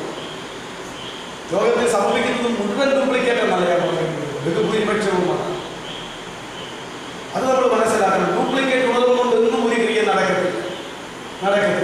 യഥാർത്ഥ ഉണർവിൽ മാത്രമേ. യഥാർത്ഥ ഉണർവെന്ന് പറഞ്ഞാൽ അത് തുടങ്ങുന്നത് ഇപ്രകാരമാണ്: അവൻ വന്നാൽ നിങ്ങളെ പാപത്തെക്കുറിച്ചും നീതിയെക്കുറിച്ചും ന്യായവിധിയെക്കുറിച്ചും ബോധം വരുന്നു. ഈ ബോധത്തിലെ തുടങ്ങുള്ളൂ. പാപത്തെക്കുറിച്ചുള്ള ആഴമായ ബോധം, ന്യായവിധിയെക്കുറിച്ചുള്ള ബോധം, ദൈവനീതിയെക്കുറിച്ചുള്ള ബോധം. അപ്പോൾ തന്നെ അനുതാപം, പശ്ചാത്താപം, മാനസാന്തരം എല്ലാം ഉണ്ടായി കരഞ്ഞ് വിളിച്ച് ദൈവത്തോടും മനുഷ്യരോടും നിരന്ന് ക്ഷമ ചോദിച്ച് ഇണങ്ങി അങ്ങനെ ഉള്ള അനുഭവത്തിലേക്ക് വരും. അപ്പോഴത്തേക്കും ആത്മാവ് പണ്ട് കാലത്ത് കിട്ടിയതിനേക്കാളും കിട്ടാത്തതിനേക്കാളും ഇരട്ടിയായിട്ട് വരും. അപ്പോൾ ശരിയായ ആത്മാവ് ഉണ്ടാകും. അപ്പം തന്നെ വചനത്തിന്റെ മർമ്മങ്ങളിലൂടെ അവർ നടത്തപ്പെട്ടുകൊണ്ടിരിക്കും. അങ്ങനെ ദൈവം എന്താ ഇങ്ങനെ ഉദ്ദേശിക്കുന്നു അങ്ങനെ തന്നെ കൊണ്ടുപോകുന്നതാണ് യഥാർത്ഥ ഉണർവ്. അല്ലാതെ വൈകാരികമായിട്ടുള്ള പുറമേ ഉള്ളതായിരിക്കുന്നു അല്ല ഉണർവെന്ന് പറയുന്നത്. ആഴമായ പാപബോധവും കരച്ചിലും അനുതാപവും നിലവിളിയും എല്ലാം ഉണ്ടായിട്ട് യഥാസ്ഥാനപ്പെടുന്നതാണ് യഥാർത്ഥ ഉണർവ്. അതെവിടെ സംഭവിക്കുന്നു എന്നാണ് നമ്മൾ നോക്കേണ്ടത്. പെന്തക്കോസ്ത് പത്രോസിന്റെ പ്രസംഗത്തിൽ ആദ്യം ഉണ്ടായതെന്താ? ഹൃദയത്തിൽ കുത്തുകൊണ്ടിട്ട് ഇനി ഞങ്ങൾ എന്ത് ചെയ്യണമെന്ന് അവർ ചോദിച്ചു. അതാണ് ഉണർവ് കേട്ടോ, അതാ ഉണർവ്. അതുകൊണ്ട് വിശ്വാസത്യാഗം സംഭവിക്കും. നാശയോഗ്യനും അധർമ്മപൂർത്തിയുമായവൻ വെളിപ്പെടുകയും വേണം. ദേവാലയത്തിൽ ഇരുന്നുകൊണ്ട് ദൈവമെന്ന് നടിച്ച് ദൈവമെന്നോ പൂജാഭിഷേകമെന്നോ പേരുള്ള സകലത്തിനെതിരെ തന്നെത്താൻ ഉയർത്തുന്ന എതിരാളിയെ തടയും. അത് ഏതൊരു ക്രിസ്തുവിനെ കുറിച്ച് പറയുന്നതാ? നിങ്ങളോട് കൂടെ ഇരിക്കുമ്പോൾ തന്നെ ഞാനിത് നിങ്ങളോട് പറഞ്ഞു എന്ന് കൊടുക്കുന്നില്ലേ? അവൻ സമയത്തിന് മുമ്പേ വെളിപ്പെടാതിരിക്കേണ്ടതിന് ഇപ്പോൾ തടുക്കുന്നത് എന്തായിരുന്നു നിങ്ങൾ അറിയുന്നു? അധർമ്മമൂർത്തി ഇപ്പോൾ വെളിപ്പെടാതിരിക്കുന്നത് പരിശുദ്ധാത്മാക്കളുടെ ഉള്ളതുകൊണ്ട്, സാക്ഷാൽ ദൈവസഭയുടെ ഉള്ളതുകൊണ്ട്. അധർമ്മത്തിന്റെ മർമ്മം ഇപ്പോഴേ വ്യാപരിക്കുന്നു. എന്നാൽ ആ അധർമ്മമൂർത്തിയുടെ മർമ്മം, അതിന്റെ ആത്മാവിന്റെ വ്യാപാരം അകത്തൂടെ ഇപ്പോൾ വ്യാപരിക്കുന്നുണ്ട്. അധർമ്മം പെരുകുന്നതുകൊണ്ട് അനേകരുടെ സ്നേഹം തണുത്തു പോകുന്നു. ദൈവസ്നേഹം വർദ്ധിക്കുകയാണോ തണുത്തു പോവുകയാണോ എന്ന് നമുക്ക് തന്നെ നോക്കിയാൽ അറിയാം. ദൈവത്തോടുള്ള സ്നേഹം, സഹോദരങ്ങളോടുള്ള സ്നേഹം എല്ലാം തണുത്തുകൊണ്ടിരിക്കുകയാണ്. ഒരു പുസ്തകത്തിൽ വായിച്ച പോലെ മനുഷ്യരെ സ്നേഹിക്കണം, പണത്തെ ഉപയോഗിക്കണം. അതായിരുന്നു ആദ്യകാല ക്രിസ്ത്യാനികൾക്ക്. ഇപ്പോൾ പണത്തെ സ്നേഹിക്കും, മനുഷ്യനെ ചൂഷണം ചെയ്ത് ഉപയോഗിക്കും. ഇതായിരുന്നു കാണുന്നത്.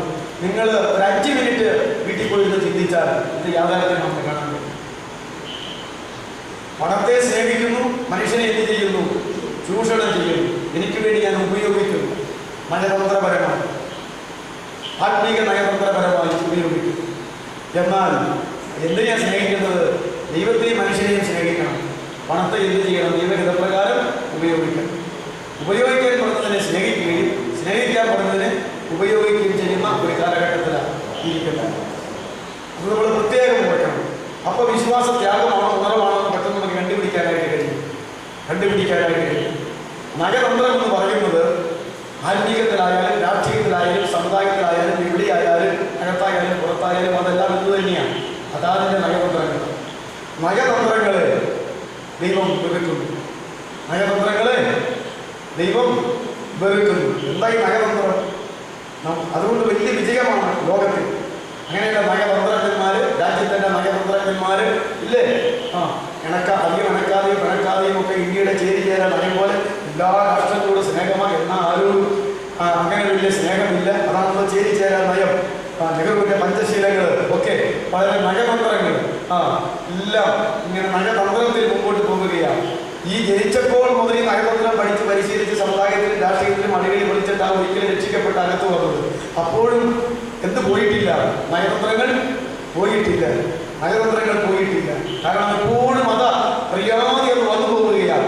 അതുകൊണ്ട് ദൈവമക്കളായ നമ്മൾ എന്ത് ചെയ്യുന്നു? മനുഷ്യരെ ഉപയോഗിക്കും, പണത്തെ സ്നേഹിക്കും. പണത്തെ സ്നേഹിച്ചാൽ മനുഷ്യരെ ഉപയോഗിക്കും. എന്നാൽ ദൈവം പറഞ്ഞു, ദൈവത്തെ സ്നേഹിച്ചോ, മനുഷ്യരെ സ്നേഹിച്ചോ, ദൈവമക്കൾ തമ്മിൽ സ്നേഹിച്ചു. ലോകത്തെ സ്നേഹിക്കരുത്, അല്ലേ? പണത്തെ സ്നേഹിക്കരുത്. ഇതൊക്കെ ദൈവനാമത്തിൽ ഉപയോഗിച്ചാൽ മതി എന്നാണ് പറഞ്ഞിരിക്കുന്നത്. അപ്പോൾ ഈ ഒരു അടിസ്ഥാന പ്രമാണം നമ്മുടെ അകത്ത് എങ്ങനെ ഇരിക്കുന്നത് നോക്കിയാൽ ഉണർവാണോ, വിശ്വാസമാണോ, വിശ്വാസ ത്യാഗമാണോ എന്നൊക്കെ നമുക്ക് പെട്ടെന്ന് മനസ്സിലാക്കാനായിട്ട് കഴിയും. അവൻ അധർമ്മത്തിന്റെ മർമ്മം ഇപ്പോഴേ വ്യാപരിക്കുന്നു.